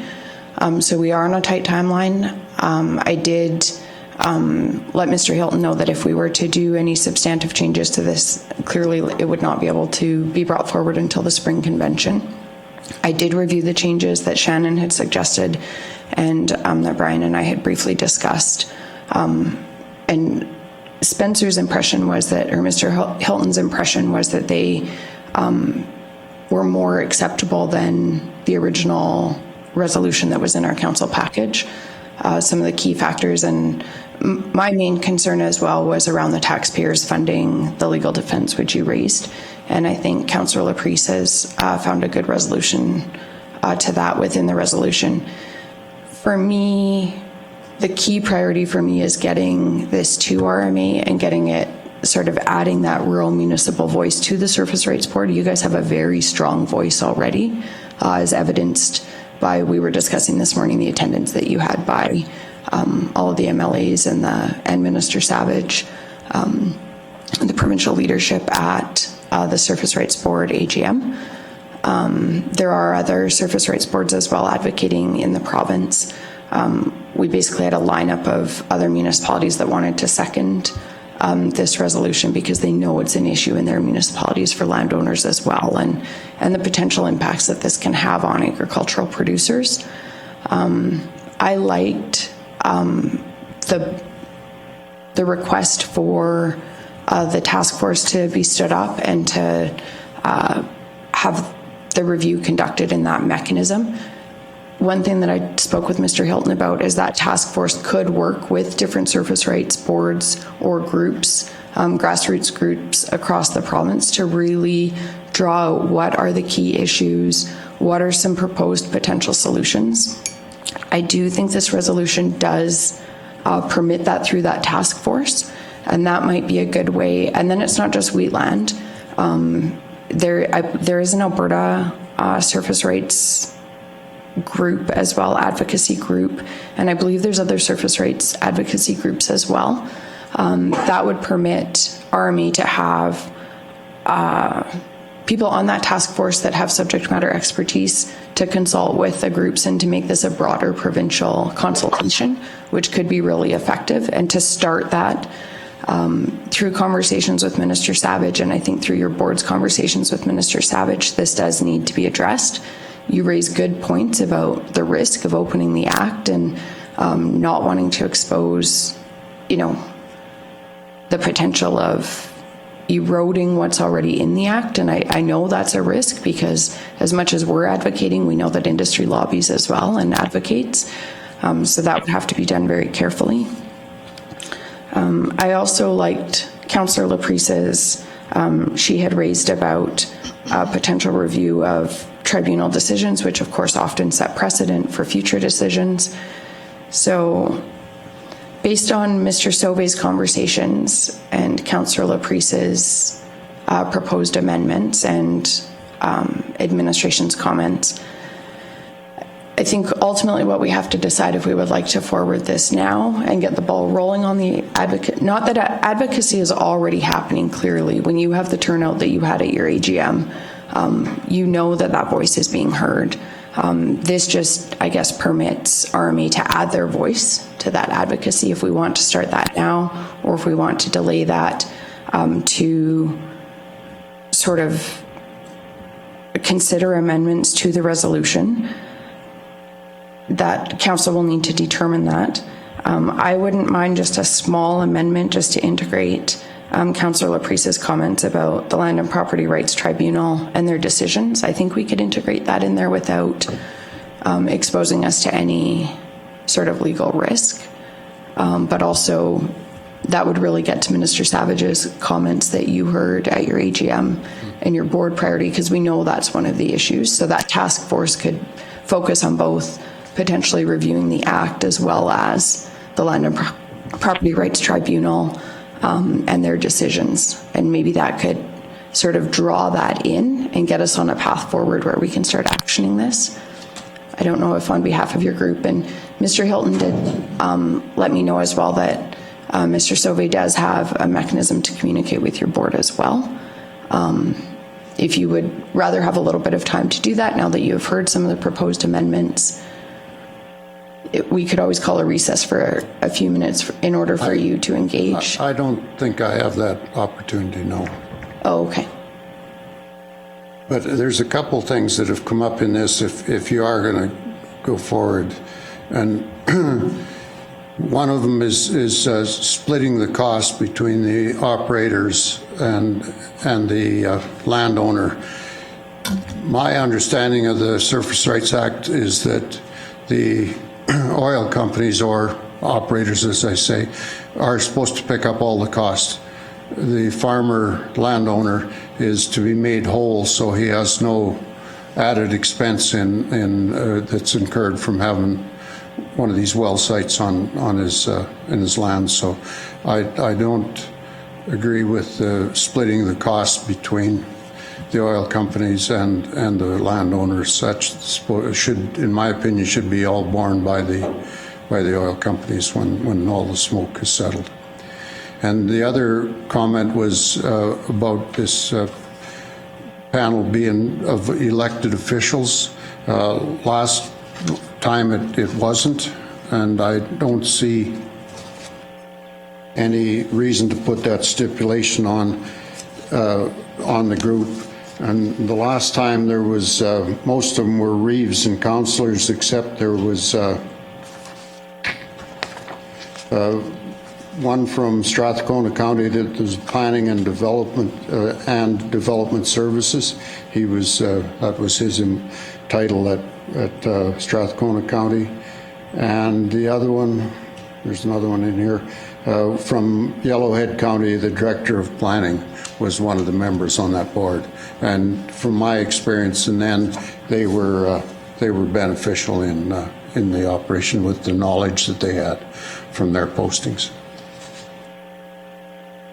But I don't have, and I don't want to have the authority to say, yeah, this is what the council would, or what our group would go with.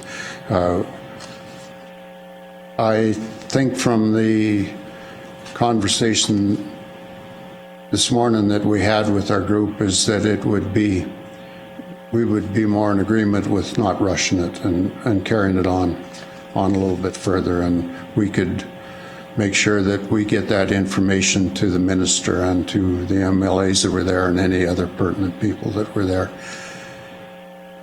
and probably fan out that information. But rather than squashing any of us, you guys or us, into making that fast a decision, I got the impression this morning that we could make sure we do a thorough job and a good job and kind of move it forward in that direction, but not press it into a corner. Thank you, Mr. Sauvé. Any other questions for Mr. Sauvé? Yes, I just have a couple of comments. So when in that, therefore, be it resolved that the Surface Rights Act should explicitly state how the cost of equivalent legal representation should be shared between landowners and operators, I don't think it necessarily means that needs to be 50-50. It means that if a landowner wants to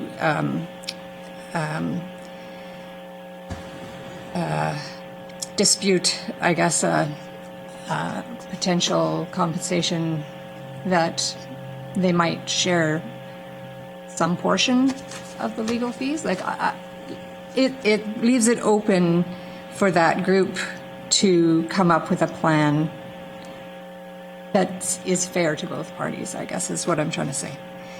I had considered, I do have a therefore be it resolved, if we wanted to include the tribunal as part of it. You could say that the rural municipalities of Alberta establish a member task force comprised of either elected or not, to conduct a full review of the recent land and property rights tribunal decisions and its use of the Surface Rights Act to inform its decisions. So we could add that in if we thought that might help. And then I had another comment about the concept of landowners being made whole. I see in this past study report on the Surface Rights Act and recommended changes from 2007, that was something that this group suggested be removed. Remove the notion of being made whole from SRA legislation, rather let individual landowners negotiate their own terms. So sadly, I think that isn't in the Act anymore. So that's Thank you for correcting me on that. just saying that I've heard that lots, and I kept thinking, how come it's not in the Act? How come it's not in the Act? And it actually isn't. And so that's too bad. But we have to move forward knowing that isn't there, I guess. Well, it is kind of an archaic statement already, for sure, in this day and age, to expect, well, to not have the responsibility to do your own negotiating, and I think all the landowners that I know are quite capable of looking after themselves. Deputy Reeve Clausen.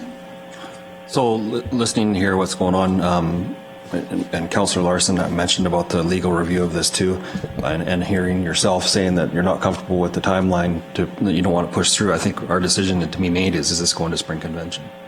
I don't think we're going to come to anything to send right now. I think that the people that we're doing this for, the representation sitting here now is saying, please don't do it. So I think we have to just put this on the shelf and work it out so that we can get something better. If we push it through now, we're not going to have, there's going to be people that are unhappy, and that's who we're doing it for. So I think it's just the decision's made is, are we going to do this in the spring?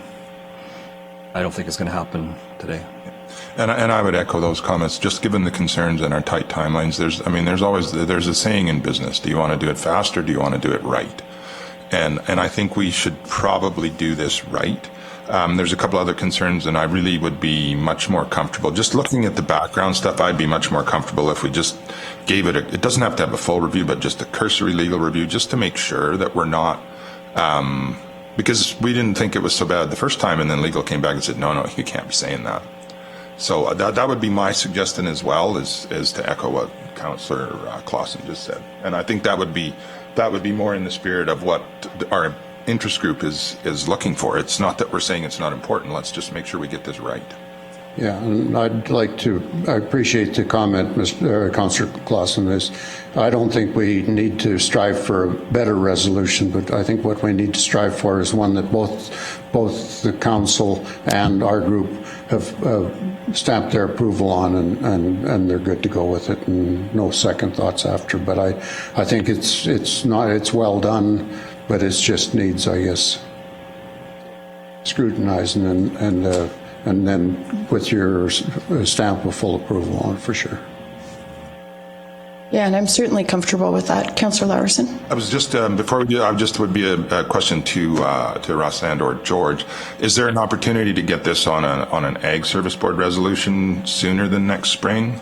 Like we could swing it back to the ASB if that's an option, and then whether council would be approval of that. But it might give us the time to, get it done right, get it started ahead of time, and then come spring, then the RMA can just say, yeah, we're totally in agreement with that. It might speed the process up without, and still be able to alleviate concerns.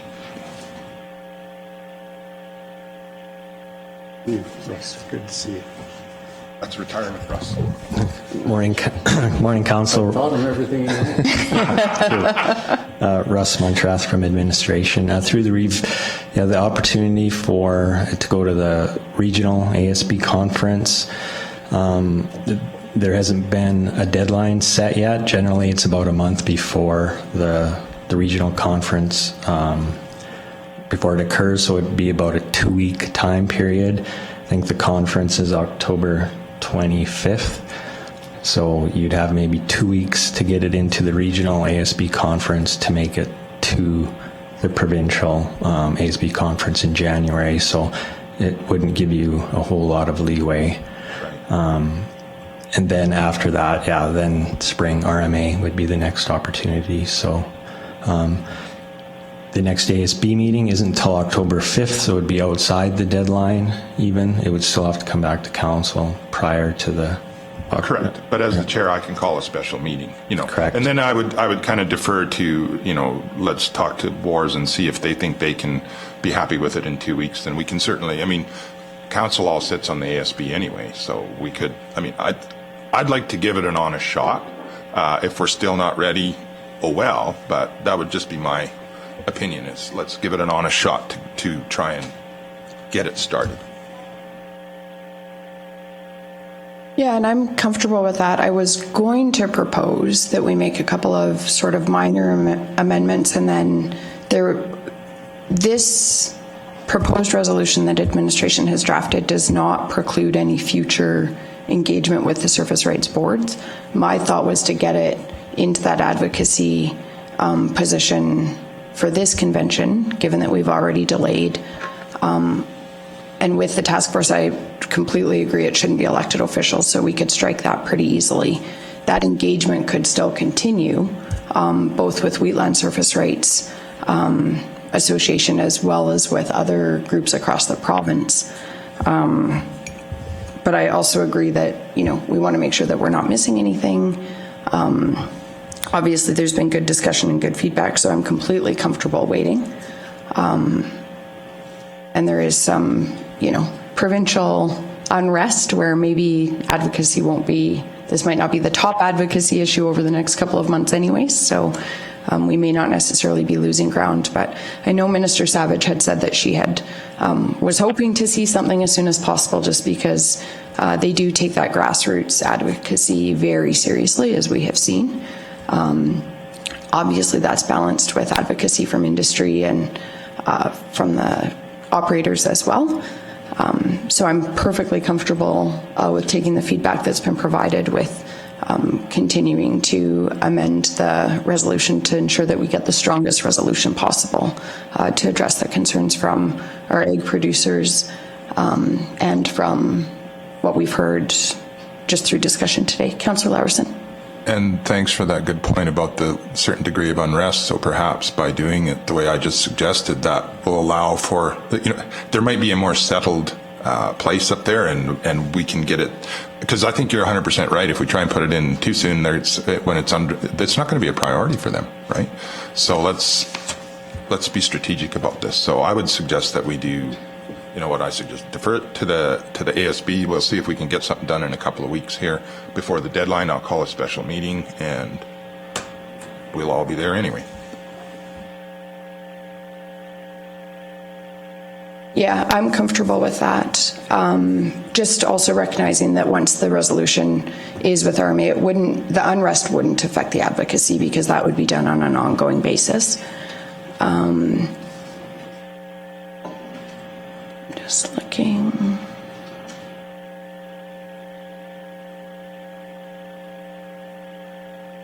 Yeah, and I guess just for clarity as well, just so that people know where I'm at, my understanding was that this was going to be drafted with the Surface Rights Board through Councillor Laursen, through liaisoning with the board, to draft a resolution to bring back to ASB or to council.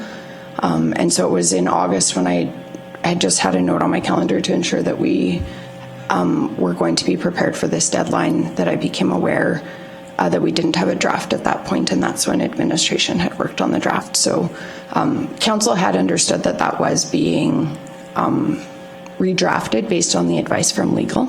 And so I do apologize for the process. This was our attempt to get a resolution in prior to the deadline, also recognizing this is an extremely busy time for our agricultural producers and not ideal to be engaging on this. So that's another advantage of waiting, is we can, we may not be able to wait given what Russ said with the ASB, but at least maybe we'll have a little bit more flexibility on that engagement. So I think that could be good. So does anybody object to perhaps a motion, I don't know if Brian has something, but to direct administration based on the discussions today, to engage with the Surface Rights Group to just bring some amendments back for ASB's consideration, and then that can come back to council for RMA Spring Convention. I know Shanna can word that much better than I just have. I think that's adequate, that administration liaison with WARS for feedback on the resolution presented with amendments, and bring back to council, or bring back to ASB and council for information. Councillor Larson, I don't know if you might want to move that. And I like it. So when you say bring back for information, or do we bring it back for ratification at the ASB, which then can just go straight to the next council meeting and then boom? Yeah, we could say for consideration. Okay, maybe that's the way. Yeah, maybe that's the. If with that amendment, I would move that. Okay. Is everybody clear on that direction? And it sounded like from Mr. Sauvé that would be best for their group. We can get the strongest resolution to take forward, and I think that's important. And I'll commit to working with them. That's not a problem. I probably have the time now that I didn't have a few weeks ago.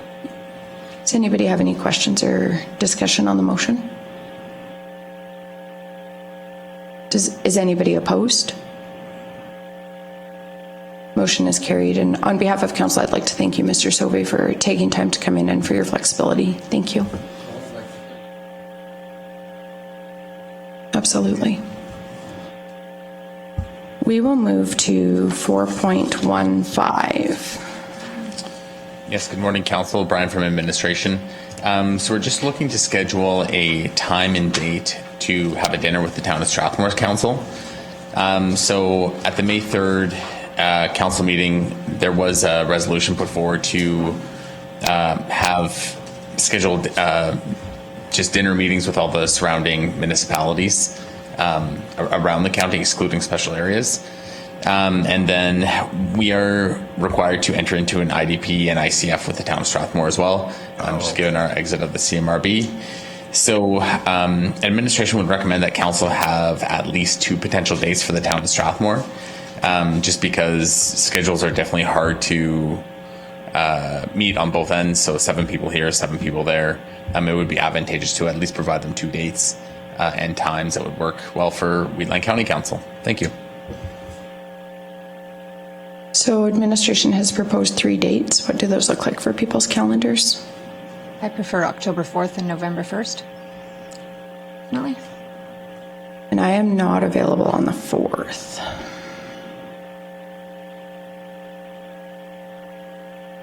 What does November 1st look like for everybody? Councillor Larson? Good question. So the purpose for this dinner is to go over an IDP? Is that what you're... I'm not, because I thought we couldn't discuss business if we have dinner. So we'd probably just have a general discussion to perhaps set a ICF committee. We do have them, and just see if there's any issues in general. We could just do more formalizing of a potential agenda. However, we are just looking to set a date and time at this point that would work for everyone, and then we can kind of create a schedule after that. Okay, as long as we're allowed to discuss it, then I'm... Okay. I think we can discuss. We definitely don't want, we wouldn't make any decisions, of course. That would come back to a council okay, meeting that helps. for Thank you. decisions for sure. Did you hand to Donna and Jen?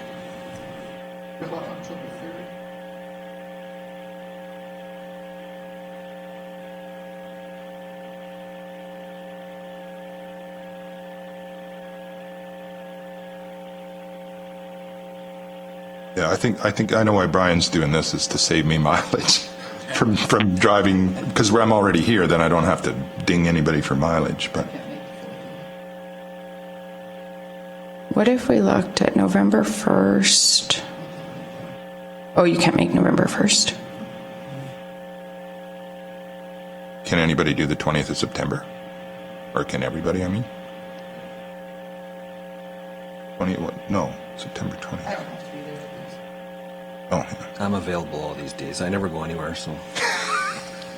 What if we looked at December 6th or 20th? If perfect, then we do quicker. I'd say it's most likely advantageous to have it a little bit sooner, but it's really up to council's availability. If council doesn't mind driving in at any given time, that's okay too. I was just going to say, if that's what it takes, I always like to do that just to save the county money. But if we need to have a meeting and it's better for everybody else, and it's better to do it quicker, then I'll just come in. So just a I feel question. like I have some. With the IDP and ICF, we've struck committees before and it's always been the adjacent councillors or the Reeve and Deputy Reeves. I can't see us doing this any differently. I just don't understand why we've had bigger fish to fry than this one. So we have adjacent councillors that have Strathmore in their division. That's what we've done everywhere else. I can't see it being any different. Or is there a reason why? The only other reason I would note that it would be all of council invited is just based on that resolution. And I'm fine with meeting with Strathmore. I just for the say it's for the IDP and ICFs. I get that, but just if that's the decision, then I don't think we need to have a separate to figure that one out. It's our decision, not theirs. That's who we're going to present. Yeah, and just administration's, the path we were following was just based on that resolution as well. So we just do understand there's another potential item of business that we would just need to chat with them briefly about.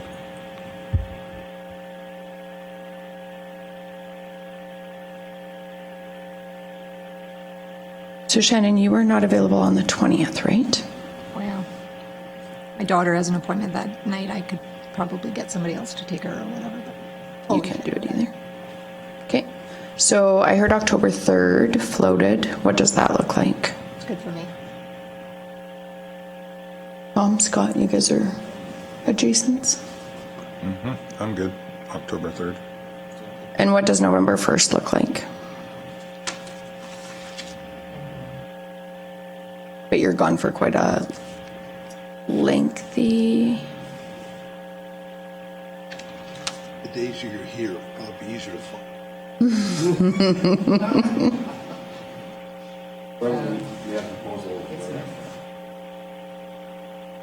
No location has been established either. I'll just, whatever council decides, I'll let the town CIO know this as well. Then he can circulate to his council. So what if we sent September 20th, October 3rd, and November 1st, and we can just see what works for them? Is that... Sure. Just a side note, did they ever have a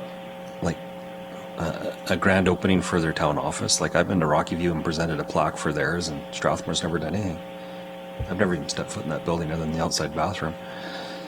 Yeah, and I just asked for a tour when I was there to meet with Vita Organics, but... Invite ourselves to their office and tell them we'd love to see their new building. Yeah, and I mean, during COVID, that may have been a factor, I'm not sure, but... Or we could invite them here and then we could invite ourselves to their office for a tour. Anyways, we have some dates. Is somebody prepared to make a motion? And I'm assuming, I don't know that we would need to set a time, but we could just say for a dinner meeting, like a working dinner meeting, if you guys are comfortable with that. Councillor Larson? I'll move that council direct administration to schedule a dinner with the town of Strathmore with the potential dates of September 20th, October 1st, or October 3rd, apologies, or November 1st, and a time to be determined once the date's been set, and location. Perfect. Thank you. I would suggest that we have in a private setting, even there, like I said, seriously, the town office would be good. Mm-hmm. Because if you have it in an open restaurant, we've done that before, and it's kind of difficult because you could say something that's not appropriate, or Even noise at times can be challenging, or that type of thing. Any other questions or discussion on the motion? And I think we can leave that to administration to make sure it's a private location. I don't think that needs to be in the motion. Absolutely. But it's a good Agreed. point, Scott. Is anybody opposed? Motion is carried. We'll move to 4.2, Community and Development Services Report. Just the chair, would you like to do the Corporate and Financial Services Report first? Oh, what did I say? Oh, I apologize. Yes, absolutely. 4.2, Corporate and Financial Services. My apologies, everybody. Yep. It's not a 5-star meeting. Paul always wants 5 stars. Good morning, Council. Corey Adamson from Corporate and Financial Services. I'm currently filling in for Tracy Buteau. And I am here to talk about the Corporate and Financial Services report on page 72 of the council package. And I just want to highlight a couple of interesting things that have happened over the summer break. So really good news. To this date, administration has not received any assessment complaints this year. So thought that I'd bring that up, and Dennis was pretty happy about that too. Also, we had an acquisition of the aerial photos for 2022 on our GIS maps. That was delayed, but it has actually been completed since, and now we're being implemented on some of our maps. So that should be coming out fairly soon. And the other interesting thing is the audio-visual refresh. That was, we had selected Matrix Video Communications for that. And we're currently working with them. In fact, we have a schedule now, so we're looking to have the system implemented in the last 2 weeks of October. Actually, we have brand new projectors here, which are hopefully bright and easy to see. Yeah, I know some people were saying that their eyes were failing, and I was like, no, it's definitely the projectors. So we wanted to get those replaced right away, and then the rest of it will be done. So, and we'll probably be discussing with council at the end of October some of the new features of the new system. And the final thing is, I wanted to point out, is the asset management software. We've been looking for an asset management software for quite some time, and through much deliberation, we settled on PSD Citywide as our software. Has really good integration with our maps. And we're excited, and so they're working on that currently, on implementing that. And then, sorry, one other final thing I wanted to point out, and I think everybody hopefully will find this really interesting. If you go to the maps on our website, the maps link on our website, there's a rural address map lookup that has been released using our new Esri system, which we've been really hard working on as well. And people can actually search for their blue sign number there, and it will give them a little star where their address is. And if they click on the star, it gives them a Google Maps direction link. So it's really, hopefully going to be really handy for residents of the county that normally would give, directions to be able to get those GPS working. Thank you very much for that, because every time I've been trying to find my blue sign lately, it sends me up to Trochu.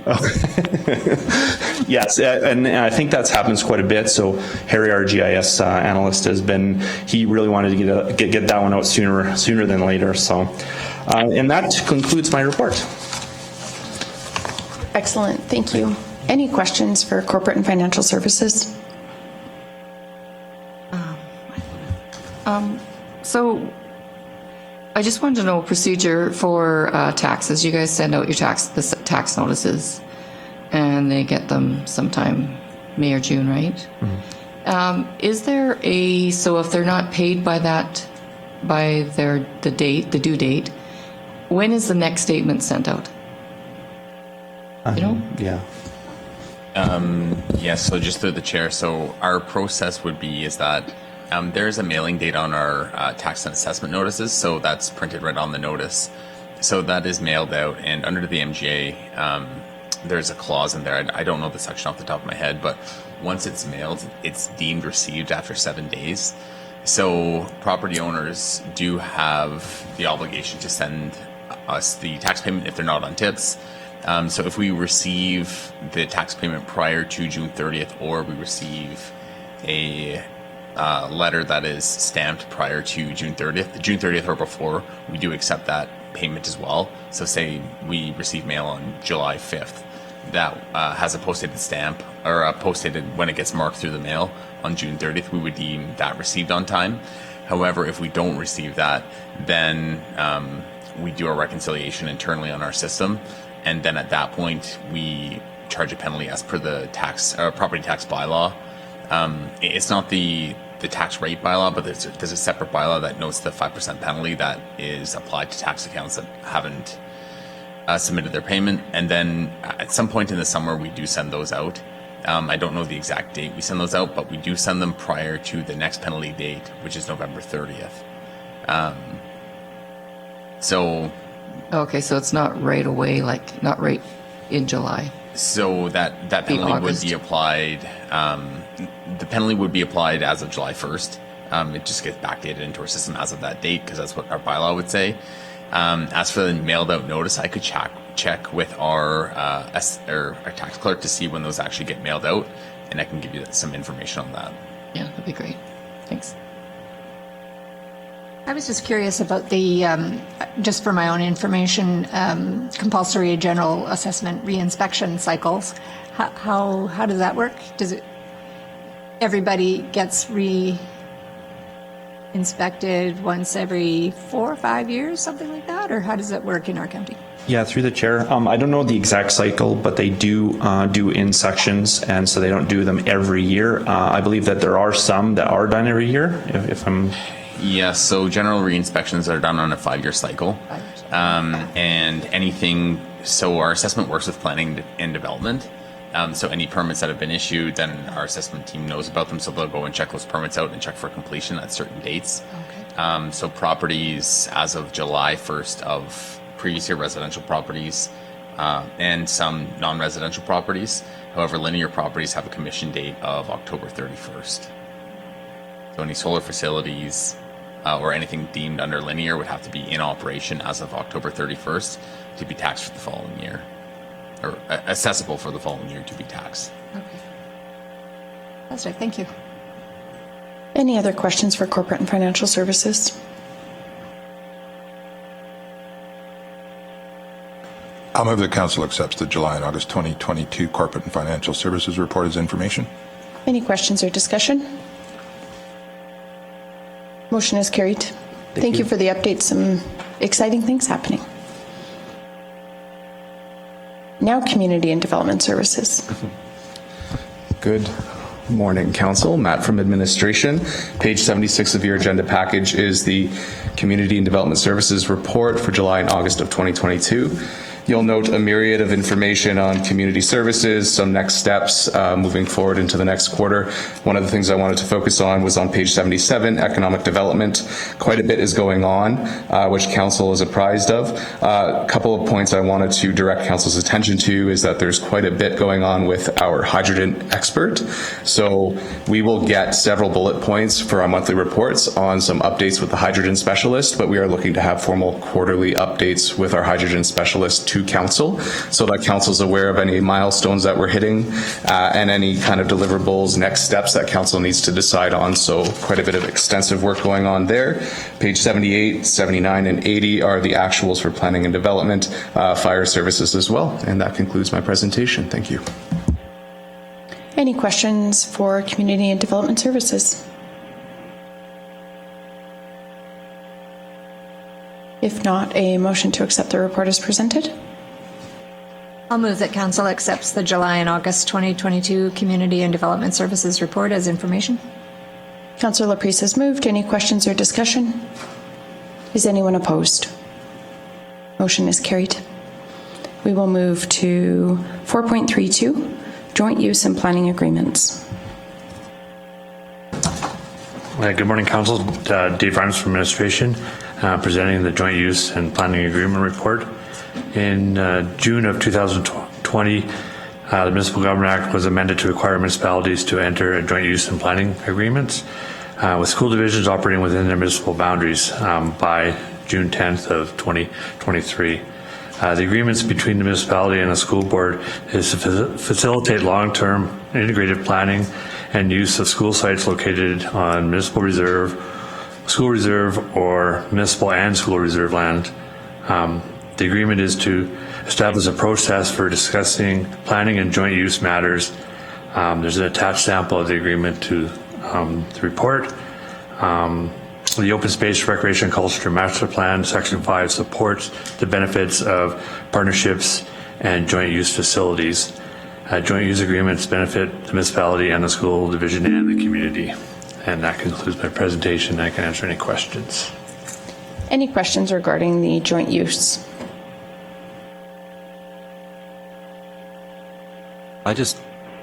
One. Fairness. Go ahead. We had an agreement with Golden Hills about Wheatland Crossing School. And there was a Friends community group out there lobbying for money to get enhancements done to the school. Last I heard, Golden Hills has received the money, but they haven't done anything with it. I was just wondering, past agreements going to come into play here? Are they going to still build this facility, or what's planning on going on there with that money we give?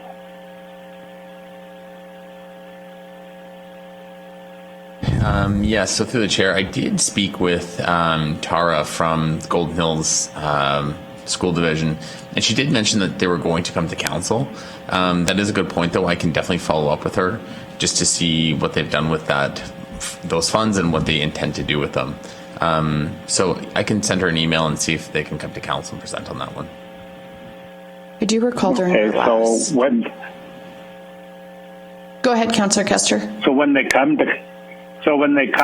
if they come to present on that, I think it would be appropriate to have some of the members from out in that area that were on that board, and they could be there and hear it too, because half of it was their money. Yeah, I do recall in our last term we did have a presentation by a couple of the volunteers on the Friends of Wheatland Society had presented on some of the funding. Do you guys recall that? Years ago now? Yeah. I think Kathleen Brown. I don't remember who else. There was a couple of people that did present to council, but it would be good to get a follow-up on that. Any other questions regarding the joint use planning agreements? I do have one question. Under 670, it says any school board operating within the municipal boundaries. Do we need to reach out to Christ the Redeemer? I know they don't have any physical schools in Wheatland County, but I don't know how the municipal affairs would define operating, and I don't think it was defined in the MGA. Like if that would mean students, like because they bus and we definitely have Wheatland County students attending Christ the Redeemer schools. I understand it's more for planning the school sites and operating the school sites with the joint use agreements. So unless they have a school in the county, I don't think it, we could double check that, but I don't think it would. I'm just thinking, like, say there was a requirement for a future school for that board to serve our students. Maybe if we could just get confirmation that whether we need to have an agreement with them as well. We will look into that, but also I know with our tax dollars, you can designate like where you want your tax dollars allocated. So that may mean that they both operate in Wheatland County. I don't know. But just if we can confirm, just so we don't miss anything.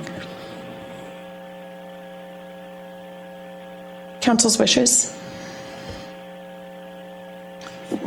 I'll move that Council direct administration to work with Golden Hills School Division officials to prepare a joint use planning agreement for Council's approval as prescribed by the Municipal Government Act's requirement to enter into joint use and planning agreements by June 10, 2023. Any questions or discussion? Is anyone opposed? Motion is carried. And I'll just move that administration review the requirement to also prepare a joint use and planning agreement with Christ the Redeemer School Division. Any questions or discussion? Is anyone opposed? Motion is carried. We'll move to 4.31. Good morning. Good morning, Council. Cody Zimmerman with Administration, presenting the monthly report for Transportation and Agriculture. Some capital project highlights. The Township 272 slide repair was completed August 12th, and that road is open. We're going to continue monitoring, make sure there's no more ground movement on that slope. Range Road 205 is still progressing along. Anticipated completion date is September 16th.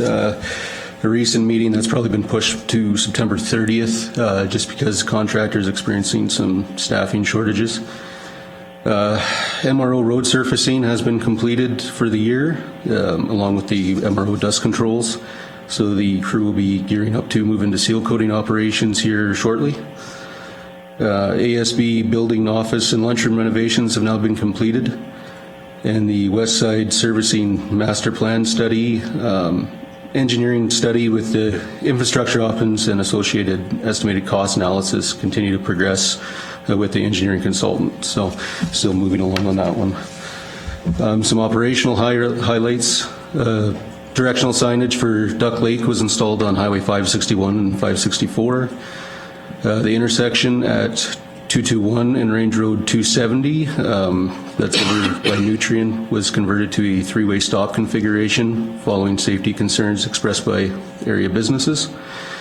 And then the crews were busy most of the summer working on numerous road slides and culvert repairs that were a result of all the intense rain we had this year.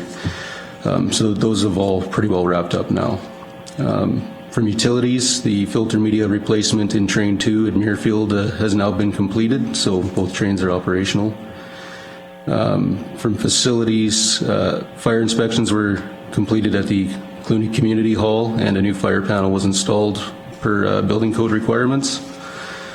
And from Hamlet's, a new effluent pump has been acquired for the Delroy Vault. There's 2 vaults in there we're now utilizing, so this second pump will be installed to provide us backup in the event if we have a failure there of a pump, so give us some emergency coverage and insurance there. And then just a final note, street valve exercising and leak detection has been completed in all the hamlets for the year. As far as land goes, Muirfield lot sales, all the lots have been all the lots are sold to date. There's 23 left to close. The last closing date is November 1st, so hopefully those will be wrapped up shortly. From Ag and Environment, first round mowing of all grader divisions has been completed, and the second cut is now underway, and that is the same for the 15 cut mowing of all the surfaced roads. Mowing has also been completed at gravel pits, the Rosebud Lagoon, and newly seeded construction sites. The grain bag roller was sent to AgSmart conference in Olds for rolling demonstrations back at the beginning of August. And grasshopper surveys were completed at 50 locations with low numbers being recorded. Weed head and canola disease surveys, including clubroot, will be beginning here in September. As always, attached is the summary of all the capital and operational tasks that are taking place.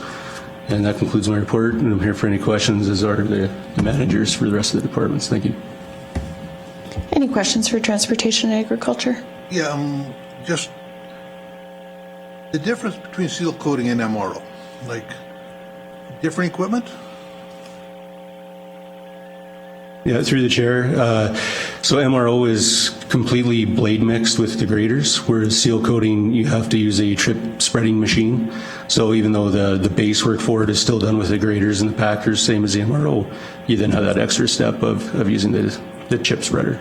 Okay, so what is, just for my information, like, so do we have an idea what a cost of a kilometer of seal coated is opposed to MRO? Through the chair, so I don't have a kilometer cost, but per mile I can give you. Okay, yeah, that's fine. I work in miles. No, I understand. So because of oil costs right now, the MRO, we're looking at $150,000 per mile. The seal coating will probably go up slightly, but typically with a double seal coat and a rebase, we're about $150,000 a mile as well, so it's very comparable that way. That'll be a little higher this year because of that oil cost, but there's a lot less oil in seal coat, so I don't expect it to be outrageous. The big difference between the products, seal coat is a nicer driving surface, a lot smoother driving surface, but it has to be weight restricted pretty much most of the year. So that's kind of the big difference between the two, I would say. So theoretically, I think we should probably, somewhere along the lines, somewhere down the road, I think as we get more familiar with what our MRO will do, we should have a decision whether or not we want to do both these, because I think I understand the seal coat is sort of a nicer road if you're in a say a hamlet or something like that. But I think an MRO road, if it stands up better than a seal-coated road, I think basically what it boils down to is if we can get the numbers together and find out, projected cost down, what it costs to do MRO versus seal-coated, and just sort of get rid of one of those operations. Because I think, having to change everything up and all that kind of stuff, if we were to just accept we're going to do MRO everywhere, then the crew can just continue doing, they don't have to do anything. We've got equipment that we can get rid of in the yard then that we'll never use again, and that kind of stuff, in my opinion. So I will probably be bringing this up down the road, that we look at, we're going to pick one road system or another, right? That's sort of, so just giving you guys a warning. I guess through the chair, I can make a couple extra comments then. So with MRO, it's a lot more difficult to mix and lay down in a short area, especially within a hamlet when you're dealing around manholes and valves and things of that nature. So those are things to consider. And then I guess they kind of both have their place, I would say. So when you're dealing with a higher traffic load and it's more residential or light vehicle, I should say, then definitely seal coat is a superior product in that regard. So I think it really depends on where it's located and what you're trying to do. As far as the additional equipment, it's just the addition of the chip spreader is really the only difference. And then we maintain our seal coat stockpile as well, obviously. So, thank you. Deputy Reeve Clausen and then Councillor Laverson. Also, seal coat is a wear surface on paved roads, so we did lay out the road as a seal coat. That's the original intent of it, was for paved roads to have the surface, makes the surface last longer. So that's what it's for. Counties have typically used it. I know Nightingale Road used to be seal coated at one time, and it doesn't last as long. I think I have one more in my division that still has seal coat up by Rocky Ford there. There's a few left, but yeah, I don't think we're ever going to get away from having a seal coat machine. You need it for the hard surface roads. Yes, through the chair, thank you. It's a very good point. On all the paved roads, as we do, the surface does wear down and start to break down, and you'll see where you get a lot of the spiderweb cracking starts to occur in the lanes. You can't effectively crack seal those, and that's where that seal coating on those paved surfaces comes into play, puts that extra half-inch of wear surface on there, extends the life of those roads, which means we don't have to pave as often. So there's definitely a large cost savings in that regards. So definitely beneficial that way. Thank you. That's why we ask the question, so that we can then answer our ratepayers' question. It's a really good conversation. It's so good to hear that insight. Councillor Larson and then Councillor Laprise. I have two questions. One's probably just because I'm not that sharp. Dalroy Vault, is that in our county or in Rocky View County? Or just, because I know the hamlet of Dalroy is in Rocky View. Yeah, through the chair, it's right outside of Delroy, so it's within Rocky View County, and we of course have an agreement with them to use that vault. So. Okay, that's all I need to know. That's okay. and the second question is probably, I'll direct to you, but you're probably going to defer to Russ. I know, at least out in our area, we've had a big problem with diamondbacks and lygus bugs this year, but we're seeing a bunch of, and Russ, you'll have to remind me if I get this right, but cabbage seed pod weevils. I remember I brought a bottle of them to you once years ago, because I didn't know what they were, and you knew exactly what they were. But we've got a bunch of those out there this year, and I'm just kind of wondering if is that just a local problem that we're having, or is that kind of county-wide, and is there anything we need to be aware of? Excuse me, through the chair, actually, I haven't heard of any issues this year, to be quite honest, so it could be a localized problem. So yeah, I haven't heard this year if there's any issues. There always is a certain amount. I know you were seeing some lygus bugs out. Sometimes you'll see flea beetles out this time of year, but as far as causing an issue, no. Okay, cool, thanks. Councillor Laprise. My question again is just for my own information. So it's about the Clooney sewer tie-in. It look like we're looking at doing something there. So we recently upgraded something in the Clooney sewer system. Okay, price is good.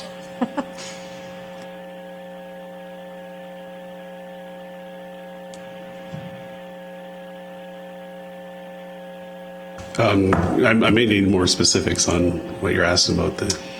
So I guess I'm just looking for my own information about what has been going on, and then what is a tie-in? Like, what do we have to do there? There's I don't know if I'm looking at the same copy as everybody else. Mine is page 148.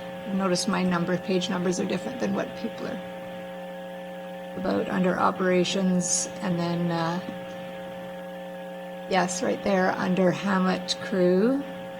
It says received quotes for Speargrass Catch Basin tie-in, Clooney Sewer tie-in, and Rosebud Septic Field demo. Yeah. So is the Clooney Sewer still being worked on? Like, it's still, what's happening? So through the chair, the Clooney sewer system it's still operational and still functional. Yeah. That was a quote, a resident or a potential resident was asking about potentially tying into the sewer system if they had built a lot there or having a house there that they want to tie into. So I understand. It's not the community tying in. It's one person tying in. One person. So that's what that quote was for. That's just some information for the ratepayer so that they can help them make a decision. Perfect. That makes sense. Thank you. I was like, wow. Any other questions for Transportation Agriculture? Councillor Laverson? Not really a question, just more of a thank you. I happened to go by lately. The Duck Lake Road signs that you all put up far exceeded what the ratepayers were asking for. You would really have to be almost blind to miss them now. It's like and you outdid what the county of Newell did, so good job. I just hope it didn't cost us too much. Flashing lights and go big or go home. Almost flashing lights. It's good. They're like us. They never hear the call. I've got a question. Yeah, Councillor Kester. Yeah, I've been getting a few queries about the counties graveling the roads, and in some cases, in their opinion, excessive amounts of gravel on the road.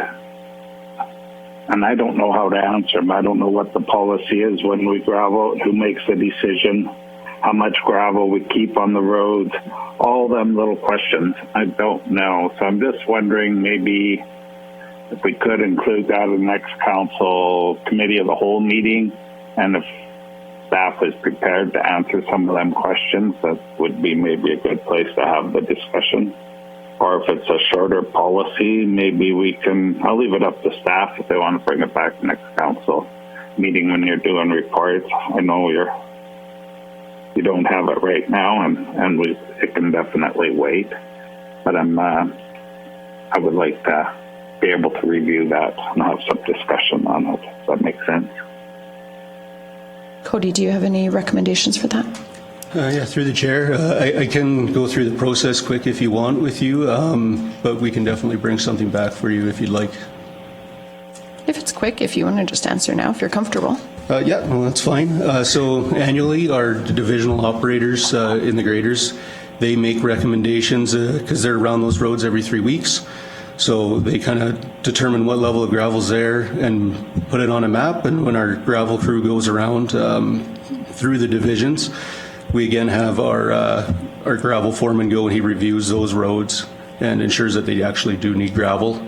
And then what the quantity is. We have 3 different spreads that we do. It's based on tone per mile. So if he agrees that it does need gravel, so it's kind of a 2-check system there, then we will gravel that road into what quantity he thinks. This year we've had a lot of complaints the other way, so I'm surprised to hear some over graveling. So, but that's pretty much it in a nutshell. We try to keep it as simple as possible. So would it be helpful for you if we're getting feedback on either too little or too much for us just to pass that along to you to flag it for you? Yeah, absolutely. Through the chair, definitely any kind of feedback's always great to hear. Everybody kind of has a different opinion on what's too much and what's too little, so we're still fine-tuning as we go. And sometimes, unfortunately, we're trying to do spot graveling more and more and get away from graveling whole miles, because definitely over-graveling was a big problem we had in the past. Now that we're running 4 trucks as opposed to 8 that we used to, it's definitely not as big of a problem as it used to be. So any feedback's welcome. Excellent. Yeah. Okay, I can't resist. I like I'm the first. curious if the Oh, just 1 second, Councillor Custer. Councillor Larson? So you mentioned a per tone area, as in tone, and then you mentioned fine tuning. So are we talking about A sharp, A flat, or just A? It's just a joke, okay? Councillor Custer?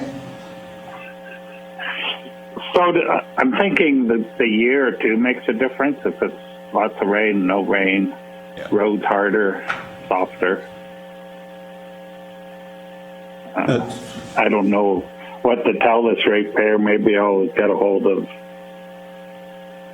somebody later and pass it their concern along. I don't need to voice their name right now.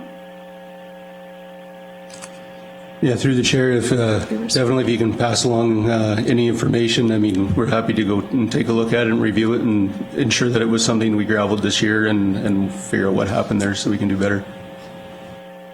Sounds good. Okay, thanks. Councillor Larson? This time it's actually a legitimate comment. We're all legitimate. We need to laugh too. Well, we have to laugh, yeah. So I just want to say that that's what I've been doing since I've gotten, whenever I get something from a ratepayer, I will typically pass it on to Brian and copy Brad on it, and you guys have dealt with almost every concern very, very quickly.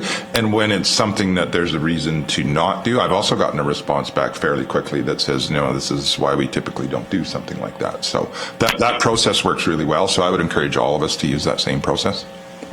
100%. I totally agree. And the response level is exceptional. Yeah, I would agree. And just to build on both those comments, totally agree. And the systems in place with that, like divisional report being done is excellent. Like it's such a good way to ensure that we're getting follow up and that we know what occurred. Deputy Reeve Clausen. And also, I do know residents do talk to admin in Public Works, and the same process is followed. The people can definitely phone and deal directly, and they always had great service. Keep it up. Thank you very much.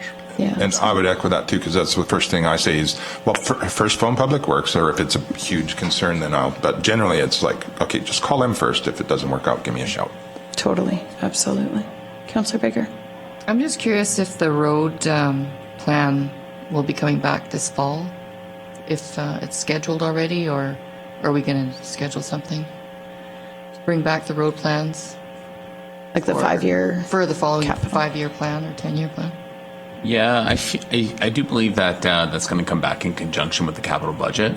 I just have to confirm that, but that's my understanding. We haven't set a date though, right? No, and that's something that we'll have to do. Okay. And I was going to mention that during my report today and just kind of forgot. But we will have to set a couple dates for the committee of the whole to meet, just to go over the operating and capital budgets for 2023. And last year we did that so we added it to the agenda quite a few times, and then we just got to the end of the day and never did it. Then we had 2 special council meetings, I think, or it was committee of the whole, I can't quite remember, but ultimately we did review the capital budget and operating budget fairly in-depthly, and I think it was November, and then got it approved. So we'll be doing that same process this year. Okay. We were kind of in the preliminary steps. I did mention that in my report, so to schedule a couple days with council. Thank you. Just given the time. I'm going to move that council accept the General Manager of Transportation and Agriculture August 2022 report as information. Any questions or discussion? I have just one quick request. Would it be possible to add a column on the spreadsheets just with division?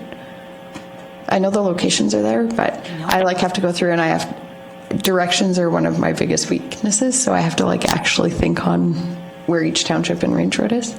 Yeah, no, definitely we can do that. That'd be wonderful. And I guess it would be by division, or obviously some are county-wide, so I'm sure you can denote that somehow. So it would just make it faster for me. Yeah, no problem.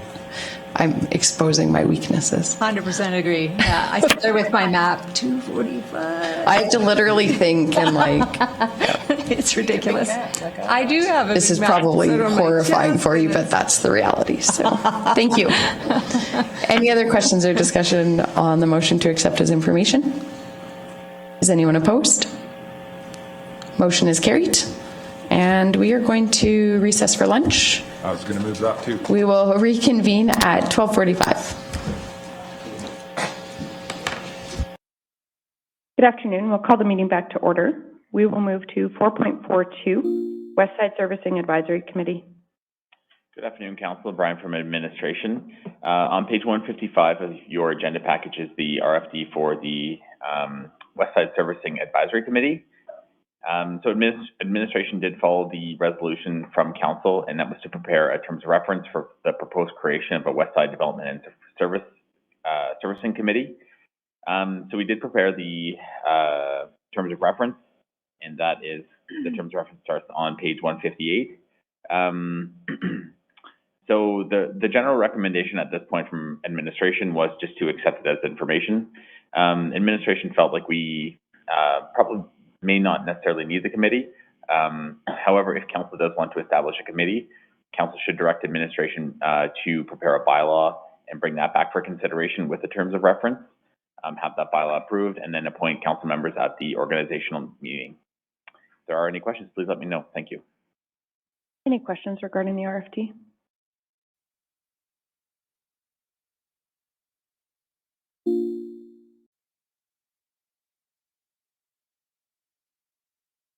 No question, just comment. I like this.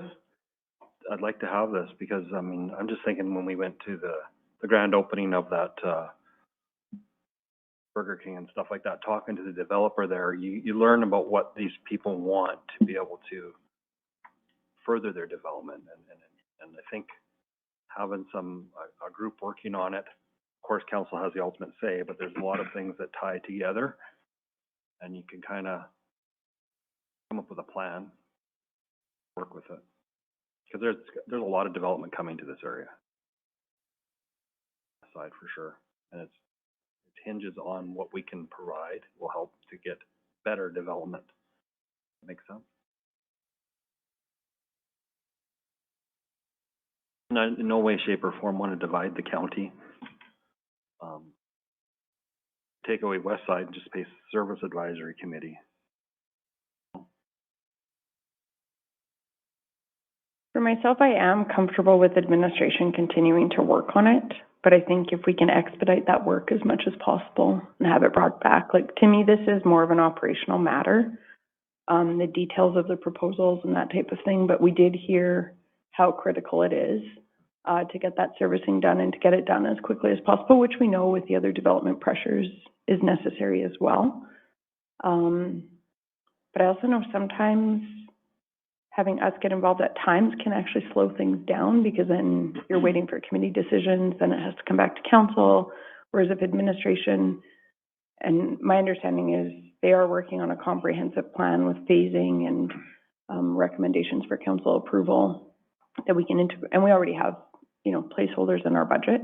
I just think we need to expedite this as much as possible so we can facilitate that strategic development where it makes sense, and as the opportunities arise that, you know, Council or MPC thinks are appropriate.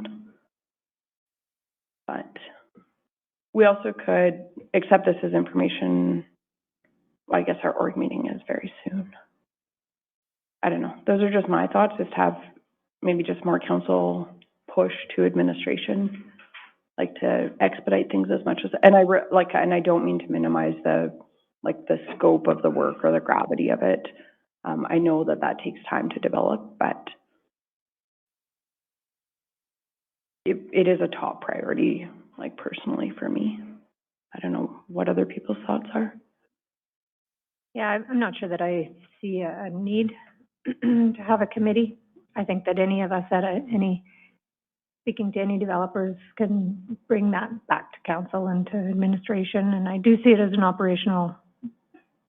mainly operational activity. Yeah, I don't see the need for it personally. We could ask, though, for like monthly updates or like specific updates on that servicing strategy, where we're at. Mm-hmm. Like, just for it to be very specifically addressed, and then we know, then we're getting those updates, because that was part of it, was to check on the progress and the updates.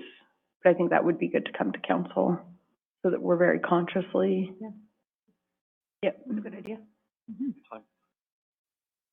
I've got a comment. Go ahead, Councillor Custer.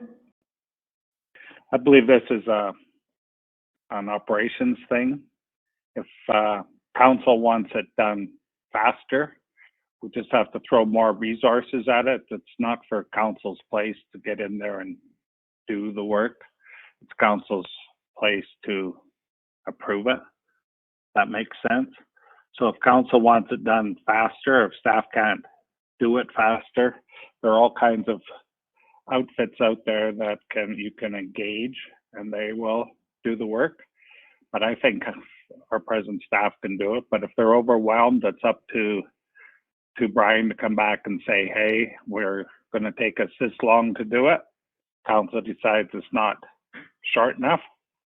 Council can decide that staff should maybe acquire some additional resources to get it done. I think that would be the more appropriate way than to have a committee. It's just not their scope of work.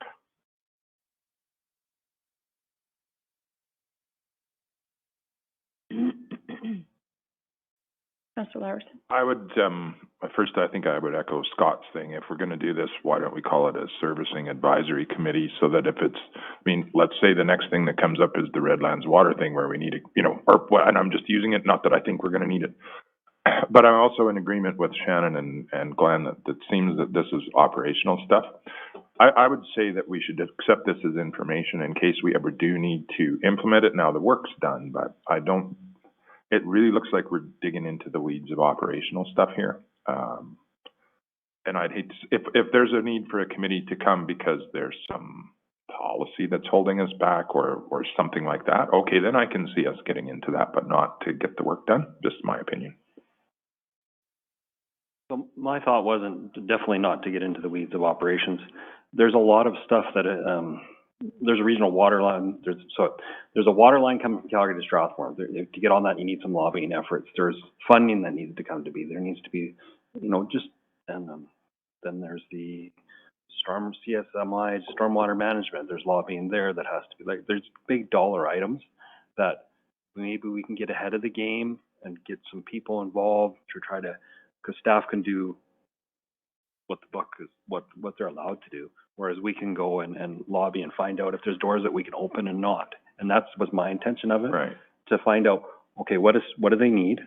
What is staff coming up with? How can we maybe help a certain way? Maybe we can't. I don't know. Right. And okay, that was more the idea I was thinking of it because, we were part of, a bigger area at one time. We have the connections with Calgary and all the surrounding partners here for water. We also have a regional water line on the other end of the county. Maybe there's a way we can incorporate that somewhere into there. There's all kinds of ways to reinvent the wheel, try to make it the best we can with what we have. That was my intention. Maybe there's a different way we can do it. I don't know. I'm just wondering. I understand what you're saying. I'm just wondering if we could just sort of have anytime we have a committee of the whole that we have, this would be brought up. The West Side Servicing Agreement there'd be a standing item. Yeah, exactly. So that committee of the whole, what do we need to discuss on this? What have we been brought forward and that kind of stuff. So I'm just, I would feel more comfortable with that if we can do that kind of stuff, just so that we are reminded, and everybody on council is because this is, I honestly believe that this is mission critical. Yes, exactly. So and I agree with what Amber said that, because when I first read this, I went, oh, this is really good. But when Amber said that, yeah, well, we're sitting at the committee could slow everything down then. And I don't want that to happen either. But so I just sort of that if we can bring in our perspectives, what we're hearing, being on the ground in the area and that kind of stuff, I'd be good. So I'd be good with just having this into every time we have a committee of the whole meeting, there's a brief discussion or a long discussion, whatever it takes to get what we believe is the direction we need the focus point we need to get together.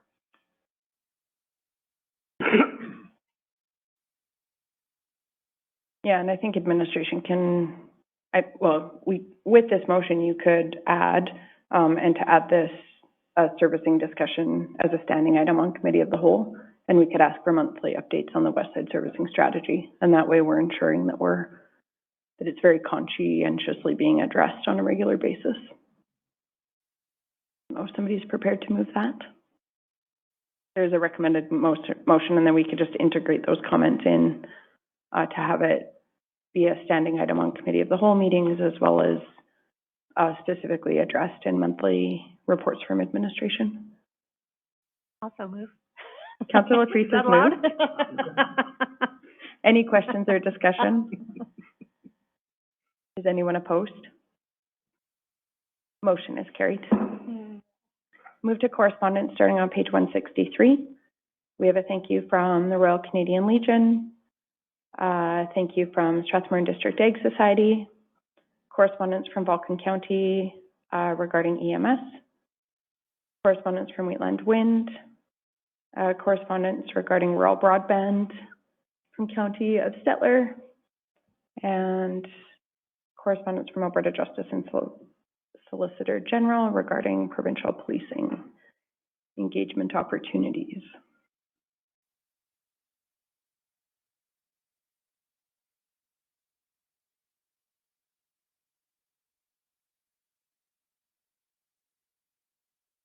So I think the only ones that really may require follow-up is Vulcan County did have like a question asking about gauging our interest in exploring alternative ambulance servicing options. And Alberta Solicitor General or Justice and Sogen had engagement sessions in person. There are a couple of Calgary dates at the end of September. I'd be interested in attending one of those sessions just for purposes of gaining information on it. Yeah, and I wouldn't mind attending as well. I'd be interested too, depending on how many we're going to send, because this is, first I have a question though, can Vulcan County do this? This would be more like from administration. Like, is this allowed? Because it seems like a good idea. That's a good question.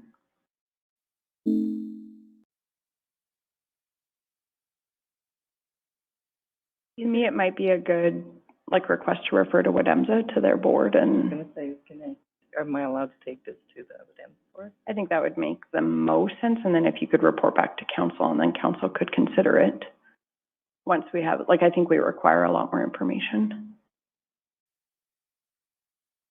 My understanding is that this isn't, they'll lose one contract if they get another, but they know more about it than I do. But if I'm allowed to take it to WDEMSA or whoever else is with me? Yeah, we can take it. That's no problem. Okay. I think that's actually, I think, where it belongs, because they're the ones that know the day-to-day things. My question was more to administration, is that, this might be a great idea, but if AHS comes back and says, you don't have the authority to do that, then we're kind of dead in the water. Yeah, and administration would have no knowledge of service levels being met, so it definitely would be a question more suited for WDEMSA, if anyone. Okay, good enough. And we could see even if they could answer it. I'm not quite sure. Yep. Can I ask for it to be sent out of the? You can pull it out of that HTML. You can just extract, just have, yeah, I can show you how.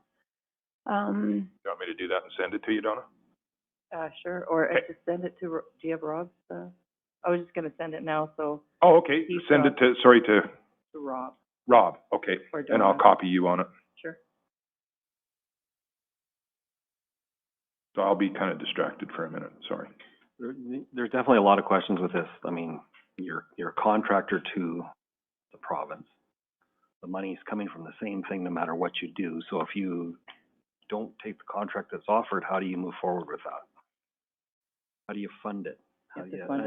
We funded it a certain way, and then the province took it over, from my understanding, at some point. So I don't know, but that'd be interesting to see what comes out of it. Yeah, it's definitely a complex matter. Question to administration, should we have a motion for that, or could the board members for that just take it from this is a public package? It is a public package, but the board members should have council direction to just forward the letter on to WDEMSA's comment. I'll move that.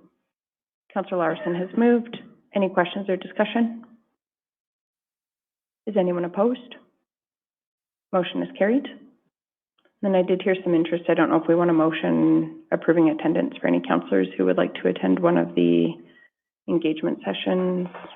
I have a question. Are they like 50-minute sessions? That's what it says, 50 to 60 minutes.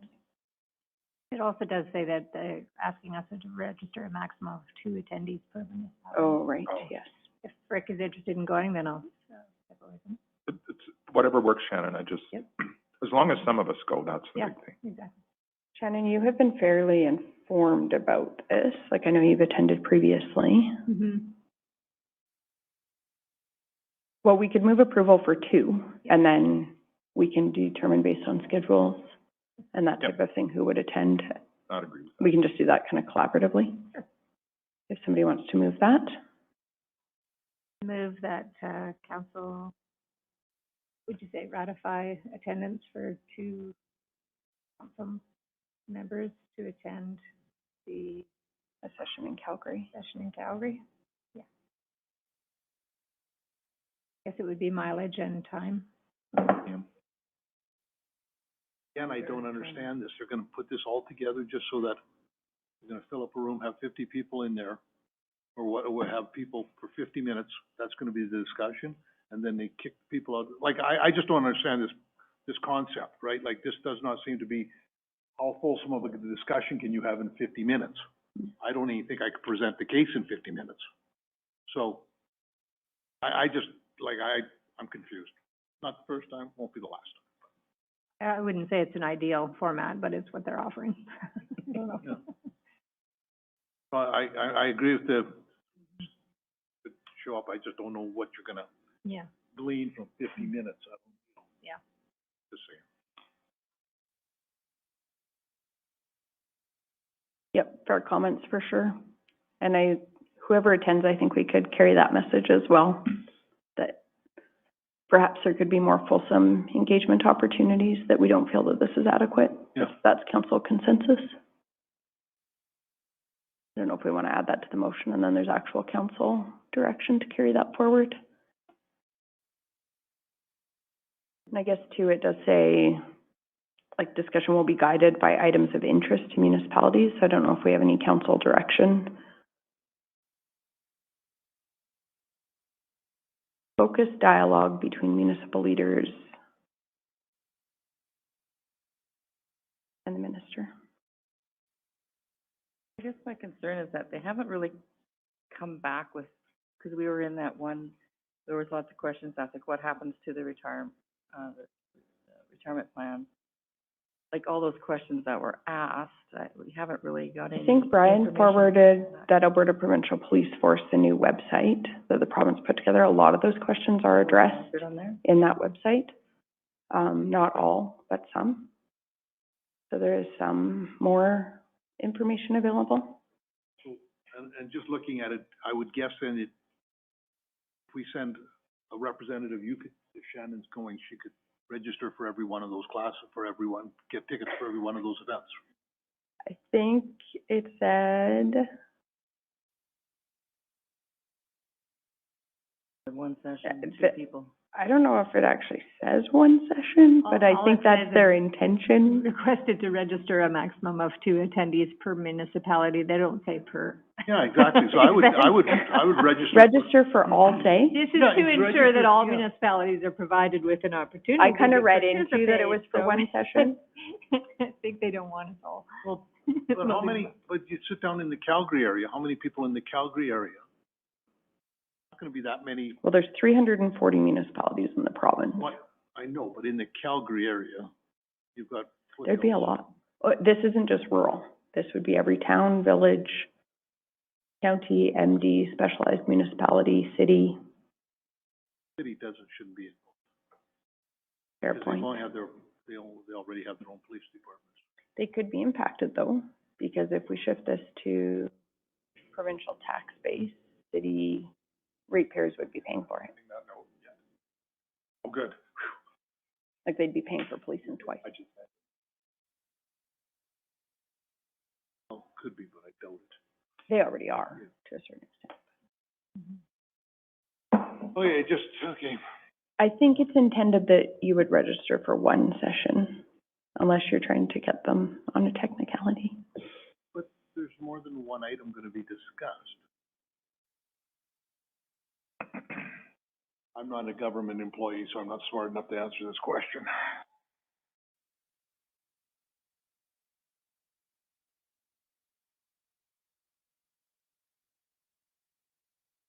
Do we have a motion ratifying attendance for 2 council representatives at one of the sessions? And did we do an amendment to include just expressing that we would prefer more fulsome engagement? No, but I'd accept that. Okay.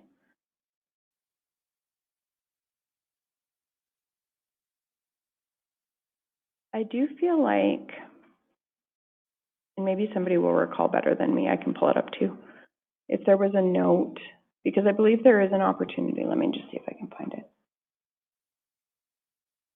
I believe you can request Minister Chandro to come to council as well. Let me just see if I can find it. That's okay. Doing that. Yeah. Even better.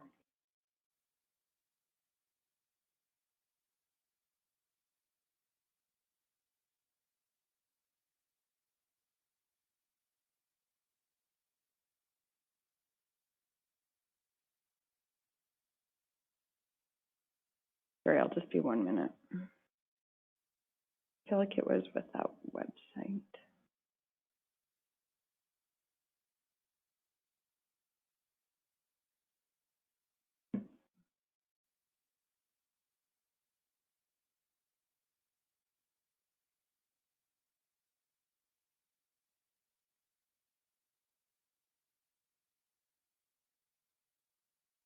If anybody finds it before me, please let me know.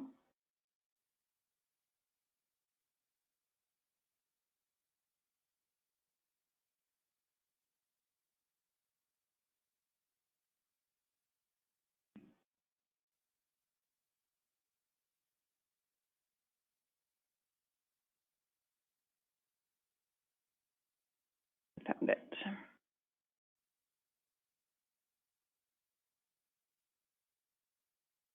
So this was from administration, forwarded this to council on August 4th.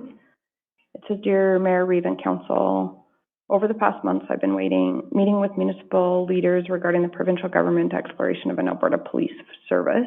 I heard loud and clear that Albertans want to be provided with more information on this topic. To meet this need, we've launched a website, futureofalberta.abpolicing.ca.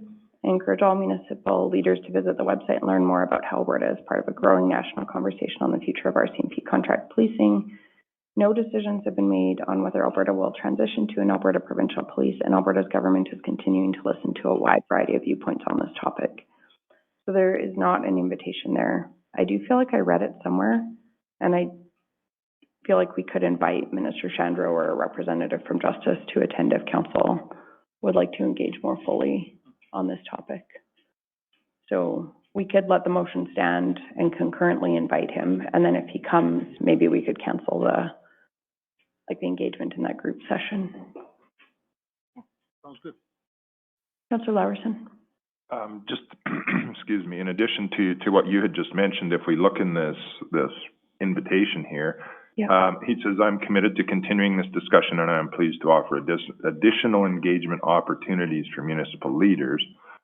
We could almost read into that. Maybe I know what it says, it. but you could almost read into it that besides those, I think I know that it's intended for those dates. It was, yeah. But, you know, if you really wanted to focus on the grammar of that, you could read into it that come here.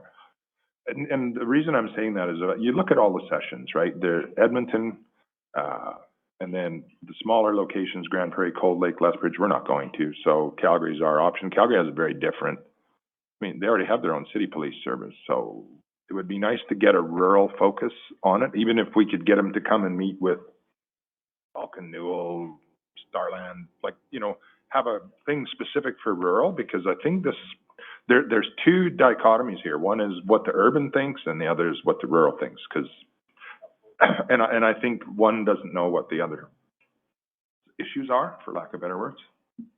Yeah, and certainly the Calgary one, it would not be geared towards Calgary. No, and I get that, right? Attendees, they're, I think, just looking for some geographic diversity in where they're hosting. I don't know if we want to reach out and see about like attendance at our district meeting, if we wanted to make it more, actually, we do have, when the mayors and reeves met, we did, Brian, do you remember, I think the policing stayed as a top priority matter for the agenda item? Yeah, it was high up there. I think it was one. So is there more merit in seeing if Minister Shandro or a representative would attend there? And then we would have that opportunity at the district meeting? Yes, I would think so. Yeah, better chance if you'll do that. So we could deal with that motion, and then we could have a second motion just to maybe forward a letter to District 2 Chair, which is Crystal from Rocky View, and see if she would request Minister Shandro attend.